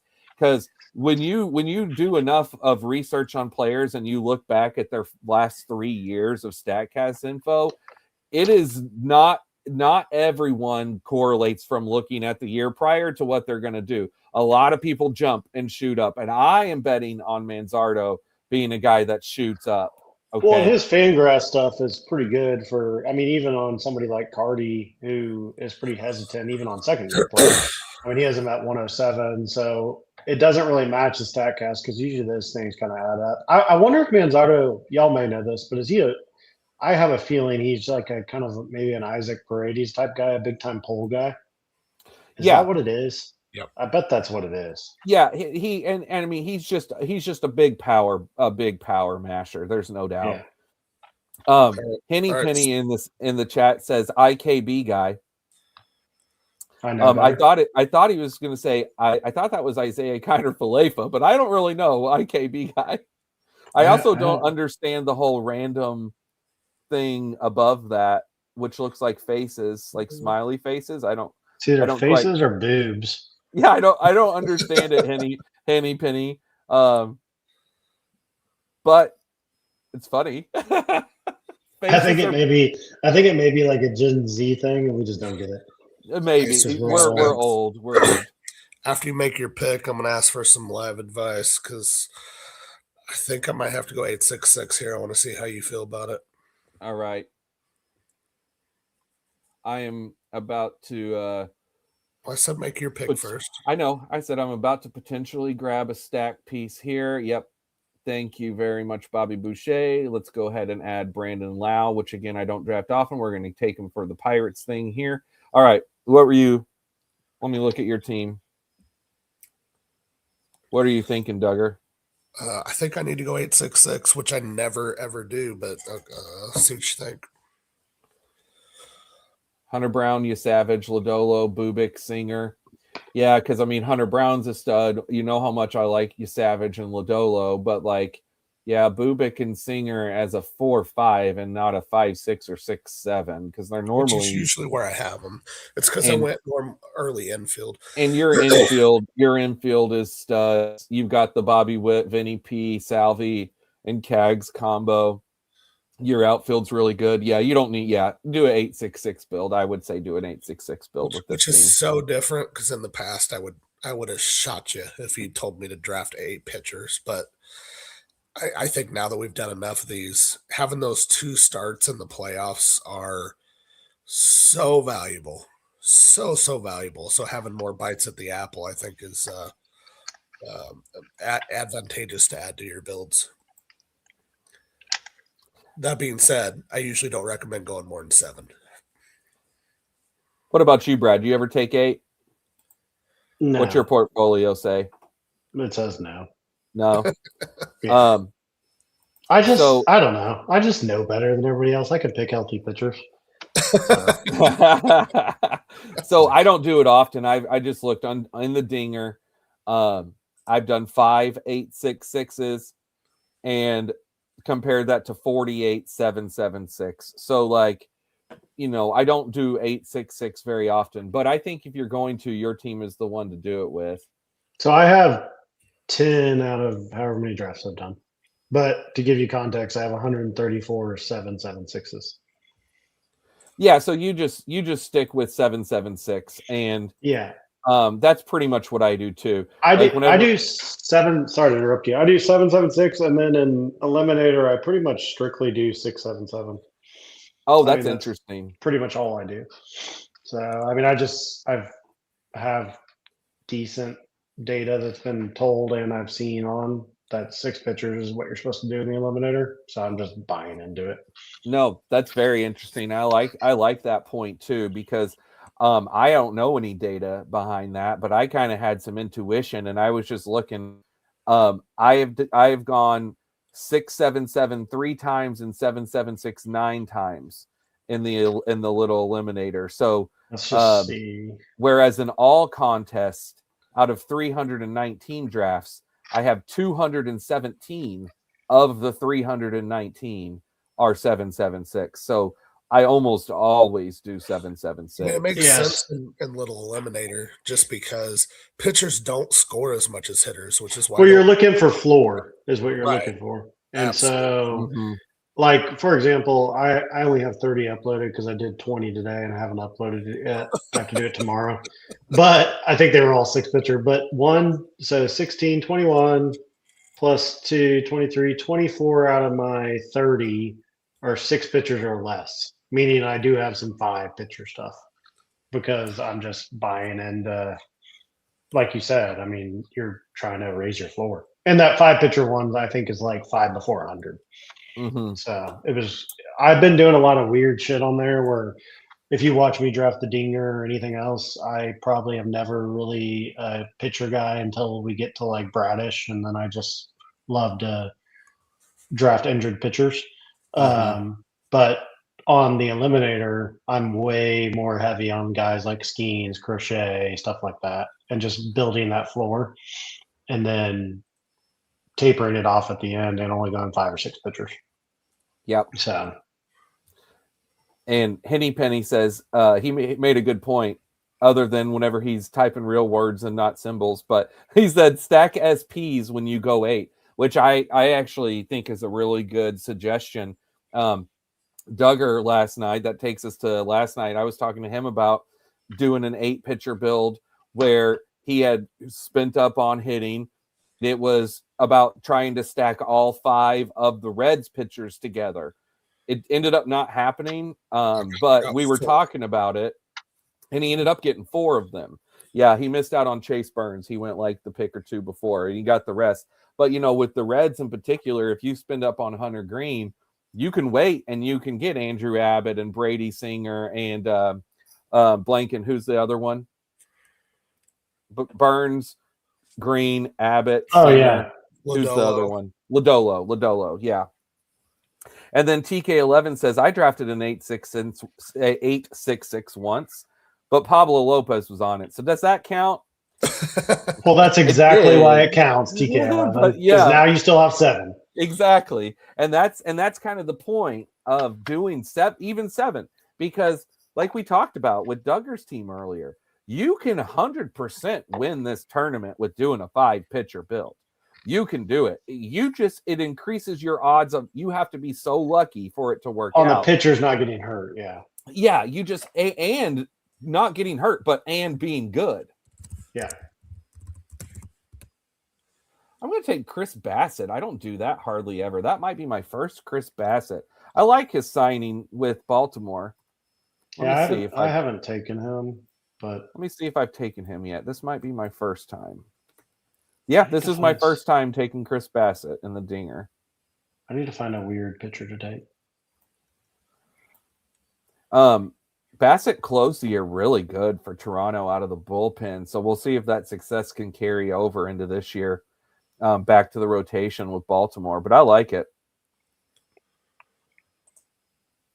Henny Penny says best ball equals health ball. Yeah, for sure. I mean, that's so, I say this too. This is another thing I've said for years about best ball. I love it so much. It's my favorite way to draft. But with best ball, it's like poker. No matter how good you are or how many strategies, you still have luck that's going to come into play. No matter what you do, it's going to come down to luck of, did your people stay healthy and were they productive? And if you have production and health together, that's what can unlock the winners. But even then, when you move on, that's to advance, right? We're talking about advancing. Once you get to the playoffs, now you've got a whole nother thing of luck, because it can come down to the luck of the pod that you get put in. I'm sure you guys have had this happen already, but times where you get inserted into a group of teams where you have one team that was first out of the group and advanced to week 2, whereas another team that didn't advance maybe scored more points, So it can just come down to luck in this, plain and simple. But I like to think that we try to cut off some of that chances by drafting well and building good rosters. Duggar, what do I always say to you? Expect the unexpected. Try to prepare for the worst in your draft, and hopefully it works. It won't always. I don't listen to you, and I do what I want. And then you do what you want. And I would never expect you to not. We've been doing this for too long. Little long. So Duggar and I, Brad, we went to high school together, but we weren't friends in high school. Like, he was a year older than me, even though he's only actually a month older than me in real life, but a year older than me in school. But after we graduated, we started working together at Blockbuster. And that was in 2003. And I started playing fantasy baseball in 2002. And he had started playing fantasy baseball separately in 2002. So, like, we instantly became friends with talking about fantasy baseball in 2003. And here we are all these years later, still sitting here talking about it. What is Blockbuster? I'm so young, I've never heard of that. Oh, it was this old, the greatest job of all time. Old archaic place where you could get tapes. No, Blockbuster was the shit. I mean, I remember two of the that. greatest jobs growing up. One Blockbuster, and then in high school, I also worked at Spencer Gifts. So, okay, yeah. That was as a high school. What year did you guys graduate high school? I was an 01 boy. He's 02. Yeah. Okay, I was 06. So not far behind y'all, but yeah. Makes sense. Yeah, you were in 8th grade whenever I was a senior. Duggar was already, when you were in high school, Duggar was already working a full-time job and had his first kid. And I didn't have a kid yet. No, I know. I'm just joking. I started late. No, Duggar was drinking all day and all night in 2006. Well, yeah, probably not wrong there. It's all right. Oh man. Well, guys, this was awesome. I'm really glad that this ended up working out with the 3 of us on here talking. I had an awesome time with you guys. Duggar, your silly internet, I swear. I know. I'm sorry, guys. So just hit me, Spence. Something I think you should try now that you're starting to get so many people watch these. How many people can you get in on one of these? Because I'd love to be able to talk some shit to people while we do these drafts. Oh, we can have. I honestly don't know I think it's 10. I think we can have like 10 up to 10 guests, but I don't know how it would look on the screen. I wouldn't want to try that many, of course. But like we could have multiple guests on. I would probably say I would want to, if we look at the way the screen is, you see how I could see maybe 2 more people. Like if we had more than 5, everyone's going to be talking over each other and Sure. Yeah. But it was definitely fun though. I enjoyed it. Super fun. So, Absolutely. Thanks for having me on last minute. Yeah, no, Brad, I'm glad you said that. I'm glad you offered to jump on, and that was super fun. So I got to call you out though, man. Yeah. You didn't rate anybody's teams in the first draft, and you haven't rated anybody's teams in this one. What are you doing, man? Well, that's because we've been on here talking, and that's why I didn't want to just like have to sit and wait while you and talk over you guys. But if you want, I'll go ahead and do that right now, and I'll go through who's in this for this draft, and then when we get to your teams, I'll let you guys talk about your teams. But yeah, let's take a look at this real quick here. Let me go over to StreamYard because Duggar, you made the comment about this. I just realized I didn't even have the comments turned on. Sorry about that, guys. I texted you about that, man. Well, you think I look at text? Brad actually had to say the word text in the comments. I'm not looking at my phone while I'm sitting here doing this. You're also an old man and you have red on your phone, which I'm like, Jesus. You ain't kidding. I know. You and my dad. I sure am. Okay, let's take a look here. So, who was in this? So, let's start with Big Mo. We'll start with Big Mo. All right, so Big Mo went with a 6-7-7 build. Big Mo drafted Paul Skeens, Spencer Strider, Kyle Bradish, Mizorowski, Garrett Cole, and Shane McClanahan. Big Mo, that is as risky as all can be, my friend. It has potential to be absolutely incredible or burn up and be done immediately, because after Schemes, I would say every single pitcher has a pretty significant question.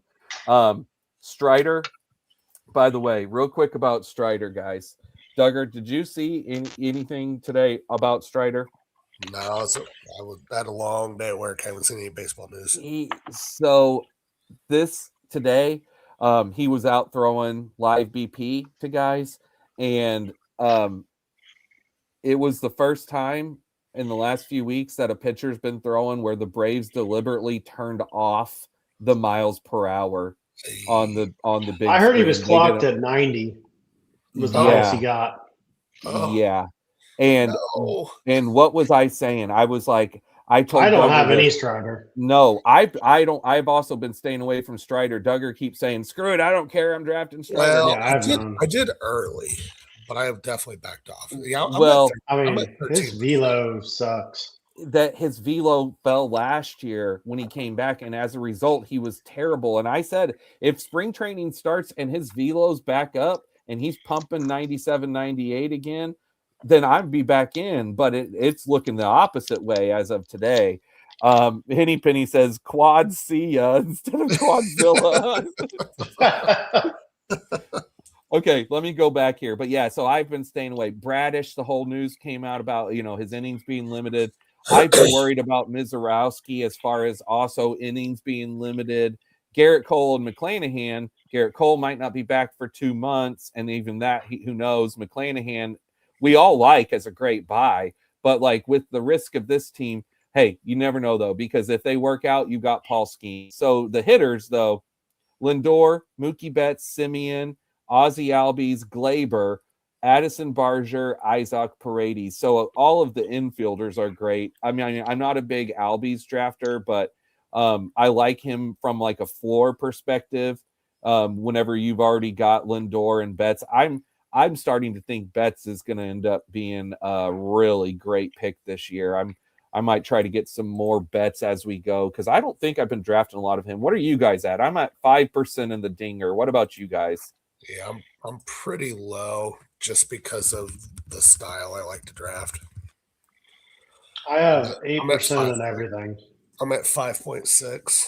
Yeah, so we're all right around that. I want to be, so Brad would be right even with the field then at 8%. So I at least want to get I want to be a little more. I think I want to be at 10%. So I need to start focusing on getting some more bets teams in my life. And then the outfield of Schwarber, Teoscar, Altuve, Michael Harris, Cedane Rafaela, Nick Castellanos, and Jorge Soler. So you've got some nice stack pieces in here with the Dodgers, with the Mets, and with the Braves. I'm into Nick Castellanos, taking him at the end of these drafts now, whereas I was fading him completely with the Phillies. Completely, I wanted nothing to do with him. But I'm getting good vibes from San Diego with him there. Like him and Manny are longtime buddies, and Manny, and anyway, they've like welcomed him with open arms. So I think Nicky Castellanos could be sneaky. I've been staying away from Cedane Rafaela in this format. I like him in others, especially Roto, just not been taking him here. So overall, very risky team, but it's a good team, Big Mo. But your pitching is just so risky. All right. Bobby Boucher went with a 7-6-7, and he went with Freddie P, Sonny Gray, Brad's boy, Sonny Gray, Sandy Alcantara, Ryan Peapot, Ranger Suarez, Cade Horton, and Casey Mize. So this is a pretty good pitching staff, but I'm not seeing a ton of upside here. That would be, I guess, my own. This is a very floor pitching staff with Sonny Gray, Alcantara, Pepio, Ranger Suarez, Casey Mize, and Cade Horton. I mean, Freddie Peralta, we know Freddie Peralta can be a stud. But yeah, this is a good floor pitching staff. This is a pitching staff that I personally looks much more like one that I have drafted in Little Eliminator. I think I'm a lot more conservative. Brad, sounds like you are not afraid to just be risky as all can be with Little Eliminator. It's $5. Which they're right, because they're $5. I get it. But I don't know. I guess I like to be more conservative with those picks, and maybe I should switch it up. I need to be. I'm going to take my takeaway from this. I'm going to be a little bit more upside play with some of my Little Eliminators, because it can matter. Because honestly, once you move along, like the same rules that apply for these apply if your team does make it to the end. You still want to separate. You still want to make sure that you've got potential to high ceiling in the later weeks of the season. You still have to be good in those playoff weeks. So yeah, I need to be a little bit more risky, I think, with my eliminators. All right. And then the infield and outfield for Bobby Boucher. Bobby Boucher's infield is Gunnar Henderson, Manny Machado, Willie Adames, Matt Chapman, Okamoto, and Manzardo. Great infield. He's got floor and ceiling. That's a great infield. And then Julio, Soderstrom, Taylor Ward, Stephen Kwan, Kerry Carpenter, Harrison Bader, Dylan Beavers. Duggar, didn't you ask me last night about Dylan Beavers? I did. Yeah, I thought so, because it was in that Orioles build that you were building, and you were like, have you taken Beavers? I looked, I had taken him one time, and it was also on an Oriole team. And we specifically talked about Tyler O'Neill with that, didn't we? Where, if you're going to take an Orioles outfielder at the end, it being Tyler O'Neill instead of Beavers. But I don't know. I really don't have a good feeling about Beavers or a good handle on what he is yet. So we'll see on that one. But the rest of the outfield and infield, I think, is great. Can your pitchers be good enough to advance? Probably. And you've got 7 of them. So I like that team, Bobby Boucher. And then was there anyone else in here other than us in this draft? I don't think so. I think Big Mo and Bobby Boucher were the only one in this draft that was on with us. So let's go to Brad. Let's go to your team. And Brad, you want to walk us through your build? Yeah, let me pull up my team on my own app so I'm not lagged behind. Give me 1 second. No problem. All right, number 50. So I went 7-7-6.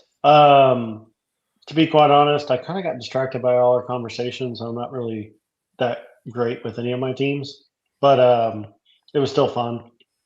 I got Brian Wu, Jesus Luzardo, both guys I don't have a ton of. Gossman. Honestly, this whole entire pitching staff outside of Eovaldi, I probably have less than 10% of.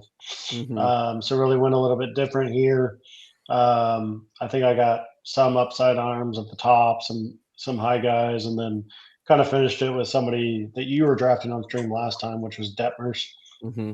that I've been wanting to get some of because I think he has possibly a high ceiling if he can pitch. And then on the hitting side of things, I stacked a little bit. I did a Colorado stack with Goodman, Tovar, and Moniak. In my research I've been doing, I kind of realized that Colorado hitters all suck, and we just draft them because of their park. But I will say that Goodman and Moniak both have pretty good data out there. I agree. Moniak is honestly shocking. I saw something today. It was like the top 15 EVs and something else, maybe hard hits, and Moniak was like number 13. This is a list with like Judge, Kurtz. I mean, he was the weirdest name on there by far. Yeah. So I mean, I've already been on Moniak because he's a former first round pick, but still First overall pick. Oh, I mean, that's what I meant to say. First Mhm. overall pick. Sorry.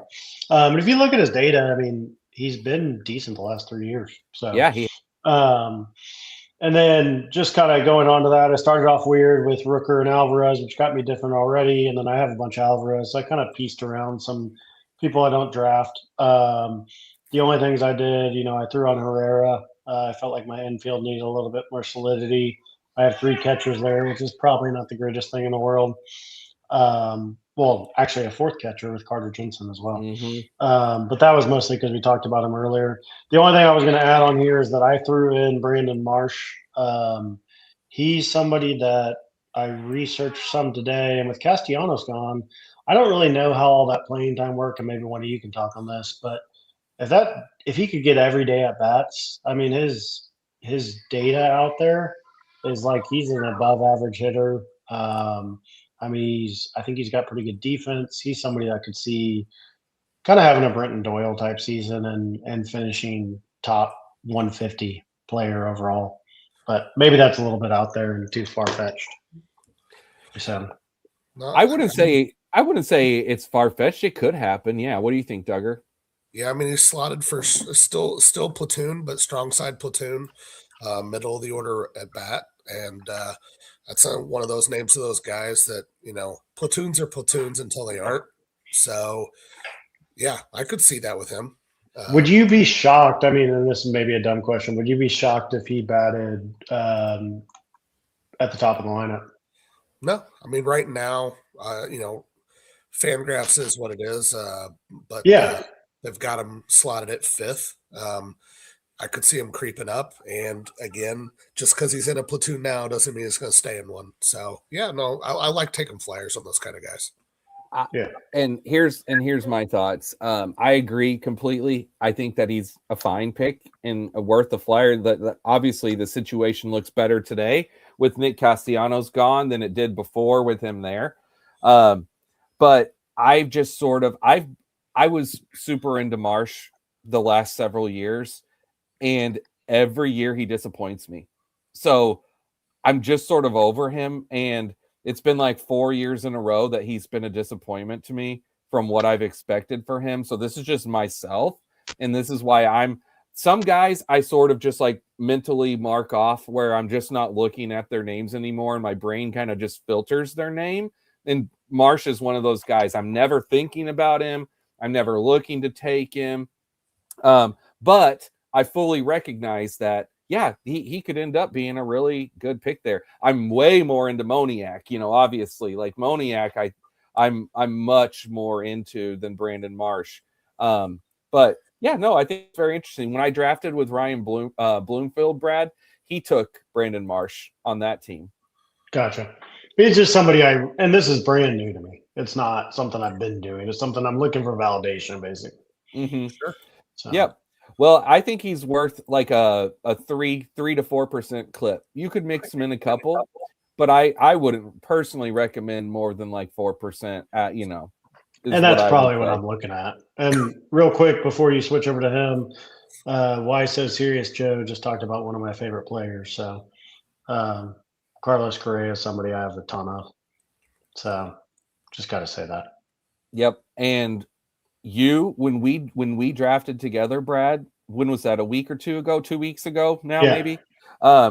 You were talking about Correa and that, and I said that night, I'm like, I agree with everything you're saying, and I've not been drafting Correa, and I need to get some more Correa in my life, and I have done that. That's one I have successfully been doing. I have been mixing Correa in and drafting him more.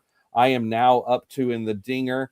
It's dinger 4%, which isn't a ton, I know, but I was at 0%. And then the little eliminator, I'm at 18%. So that's out of the 20 completed drafts that I had on here on this exposer tool. So I'm definitely into Correa, and you pointing him out to me kind of helped me be like, okay, yeah, I'm just not looking at him. He's so far down, but I believe in Correa's potential for good batting average with at least average power, right? Like 20 home runs is like almost a minimum, I think, if he's healthy. And a full year in Houston, what if he's back to 30 home runs? And he's not even that old. He's a smash pick. He's not. He's 30, 31. 31, I think. Yeah. So I'm into it. He feels 40, but I get it. He feels what? He feels 40, but I get it. He? I'm about to go look this up. Isn't he also a first overall former pick? I think Carlos Correa was also the number one overall pick. Let me see. Yeah, I think top 3. Drafted. No, it was first in 2012. He was the first pick overall. Yep. I was thinking so. But see, 2012. And here we are in 20. That's why it feels so long, Duggar, because he was the number 1 pick back in 2012. Well, he got called up early. Now, and Carlos has been up for a while. He was up in 2015. Yeah. All right, Duggar, let's go through your team. You did the 866, the very rare 866. Yeah, I do not do this kind of build, and if I'm gonna go 8, I leaned into what I want to do, not what I should have done. If I'm gonna go 8, I should have taken some safety in there, and I did the opposite. So I love me some Hunter Brown, love me some Savage, Lodolo. I'm still good with, and then I just went upside. Bonkers. Went a little bonkers. I guess Brady Singer's my floor play. But I mean, Bubich stuff is filthy. You know, if he can throw more than 35 innings, you know, Grayson's been a soft spot for me for ever since he's come up. You know, for the last 3 years. So I want to add some him. Ryan Weathers is just filthy. Again, if he can pitch more than 35 innings, and then why not just throw a young guy and Joey Cantino in there too? So. Pitching's I'm either gonna be first or last in this build. It is what it is. Going 6 infielders, I'm actually fine with it. I don't normally start. I obviously love Bobby Witt and Nick Kurtz. I just don't normally start 2 infielders. Sorry.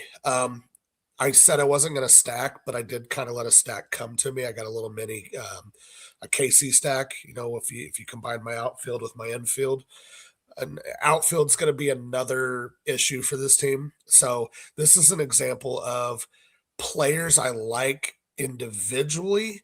I don't know that I love them all on the same team. So my outfield could be awesome. But like Jack Kaggs, when I obviously said I take a ton of him, and I'm fine with it because he's usually my 5 or my 6, sometimes my 4. He's never my 3. So with him being my 3, that's super risky. You know, Varsho showed what he can do in limited at bats. He's got all the power in the world, but he's got to stay healthy. Spence, you won me over the other night with Dalen Lyle with the highlight vid that you sent me. Yeah, I did. I was going to make you sell me on him because I kind of do it, but it's I don't do it a ton. So this is also an example of just me personally why I'm almost done with outfield. With like Varjo would be my last outfielder I draft. I usually don't draft below him outside of if I know I'm going to wait and I'm going to take a Jordan Walker or pretty much is my last outfitter I'll take. So it's not one of my favorite builds. I see potential in it, but I see more that can go wrong with this team that can go right. So this was a learning curve that I'm probably not going to do too many more of. Mm-hmm. Yep. I agree. You know, I've seen almost every one of your teams, and this is probably the most risky upside type of team that I've seen you play or draft period. I So still like Bobby the way was you get- did it. Yeah, I think it's a good team. But yeah, it is definitely risky. Bobby says I may need this Lyle video. Honestly, don't know much about him. Well, do this, Duggar. Tell everyone what you think now after I sent you that video of him and we talked about him last night, because I was going through a few people and I was tell me some guys that you know that I like that you don't know anything about, and Lyle was brought up. So what I liked about Lyle, just what you showed me, his I really like the look of his swing, but also he just seems like a straight hustle player. He's given max effort when he's on the base path. A team that's willing to let him bat. I think he's slotted to bat third in a pretty young lineup, but with some good at bats around him. Um, so someone who's that young and you're projecting to give him a top batting order. Um, I really just look at Specifically, what you called this out when we were watching the video together about his swing. What was it about his swing that stood out so much? it was so short. Yes, it's an So incredibly short and compacted it's one swing, of the and he's most right to the ball. shortest swings I've ever seen. Very little wasted motion, and Yeah. he can hit it anywhere. Plus, he can turn on it. So like, and he's a ball player. He's one of these guys that like you can just tell these dudes that live and breathe baseball, and that's him. Hustler, big time hustler. But anyway, Dalen is just a super, super fun player. And again, I knew nothing. I do all this research every off season. I have hundreds, because I draft 15 team, 50 leagues, 750 player pool. I want to go an extra 100 or 200 more players on that I know and research. And I knew nothing about Dalen Lyle last year coming into the year.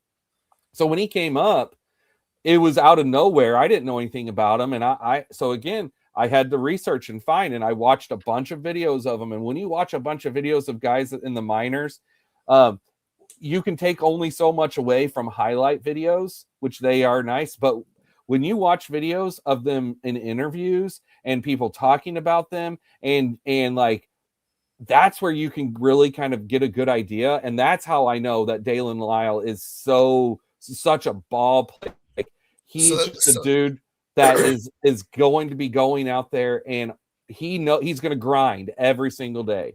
Well, now, fun fact, he was drafted in the second round before James Wood. Yep. So, and sorry. No, you're good. And Spencer said something good there that I took away from some old podcasters I've listened to across the years is we can all look at analytics. We can all look at stats. We can all look at whatever. Sometimes you just got to watch these guys play. I'm gonna be honest. I'm not sitting around watching a bunch of Nationals games, so I didn't see a bunch of Lyle, but watching some clips and watching some, I just love his swing. And again, we're talking about this as like I'm not saying he's a league winner, but this is a guy that took as a fifth, sixth, or seventh outfielder. I don't need him to matter. He still goes at a good low price. Yeah, I want him to matter. I don't need him to matter if I'm drafting properly. Yeah. So that's a lot of times like when you only have to have 3 outfielders factor every week. So that's why I'm okay with taking as much Jack Kaggs as I am. He could be a total bust this year. Total bust. I'm still okay with it because I'm going to have 5 other outfielders that are going to factor for me. So that's why I personally am okay with taking chances on guys. And also, I did not show it here with this team. I did not go risk averse. You know, if I'm going to go risky, sometimes I like so my last pitcher, instead of taking Cantillo, I thought about taking old boring ass Verlander just so I have a guy eating some innings, hopefully. And that probably might have been a more beneficial build, but I said, screw it. And I went upside. The fact that you were willing to draft Verlander, I just like you more. With Verlander last night. One last thing before you go, Spencer. I was just looking at this. I didn't know that James Wood was a part of the CJ Abrams soda deal. Mm-hmm. Yep. But I don't know everything on the Padres, but they also traded that shortstop that's at the Athletics now, Leo DeVries. Verde Yep. Number one DeVries. shortstop. I mean, have they just traded away like all these top prospects that they just Yes. and they still suck? I mean, not Yes. suck, but they still can't get out of the first round. Yes, I mean- they so if we go back, if we were doing this talk and we were talking about prospects 5 years ago, the Padres had the best minor leagues in all of baseball 5 years ago. And they've done nothing with. I mean, they failed basically. They shipped them all away for these deals, and yeah, none of it worked out. I mean, just like the Soto deal, they shipped off so many people. Duggar took Ryan Weathers. That's one of the guys. Ryan Weathers. Oh, he was included in that? No, he was in a different trade. He went to okay. the Marlins in I don't remember what trade it was, but he was up with the Padres. It's probably Luis Arias. Mackenzie Gore was a part of the Soto trade. CJ Abrams, James Wood, Mackenzie Gore. Like, that's insane. Just those three. that return's insane. And I mean, like, yeah, Andres Munoz, the closer. Oh wow, the Seattle. He was on the Padres a few years ago. I forget how he got shipped off. I mean, there's more. But like, the Padres were insanely good in a few years ago, and then now they have like the worst prospect system in baseball. It's crazy how that goes. Interesting, yeah. So I'll run through my team quickly here. I just looked at my exposures. This is only my 6th out of 84 teams of the Dinger. That is a 7-6-7. And nice. Connor Griffin is one of my infielders. So that kind of immediately tells me I need Connor Griffin to play. I can't have 5 infielders, I don't think, unless I get super lucky with the 5 that I have. I need Connor Griffin to play. But my pitching's good. I like what I did. I went Skubal and DeGrom. Skubal in round 2, pushed it and took DeGrom. And then I waited and I got several consistent innings plays with Robbie Ray, Luis Castillo, Shoto Omanaga, Chris Bassett, and David Peterson. These final 5 pitchers that I took are like the antithesis of what Duggar took. It's the anti-Duggar. This is an anti-Duggar team. Yes, it is. And my infielders, Junior Caminero, my first Zach Neto share. I ended up getting the Joe Adele to pair with him, but I didn't add a third Angel. Yandy pairs with Junior Caminero. I got a couple Pirates with Connor Griffin, Brandon Lau, and O'Neill Cruz. And then Max Muncy's a guy who I just can't stop taking. Let me see what my exposures are up on Max Muncy and the Dinger. I just can't help it. I just think he's just too good at the end. I'm at 16%, so that puts me double the field. And then outfield, I love Tatis. I will take Tatis and not think twice about it. The Jackson Merrill, as I talked about, that was a good fall at getting him at a 6-pick ADP fall and pairing him with Tatis. And I don't have very much Merrill. O'Neill Cruz, again, that was a low pick. Back-to-back drafts, I took him, but low-owned share guy. I do love drafting Adele. Trent Grisham is someone I've been making a point of trying to get some more of because also I have almost exclusively stayed away from him. I'm at 2% Trent Grisham. Oh, he also was a Padre, by the way. There's another ex-Padre.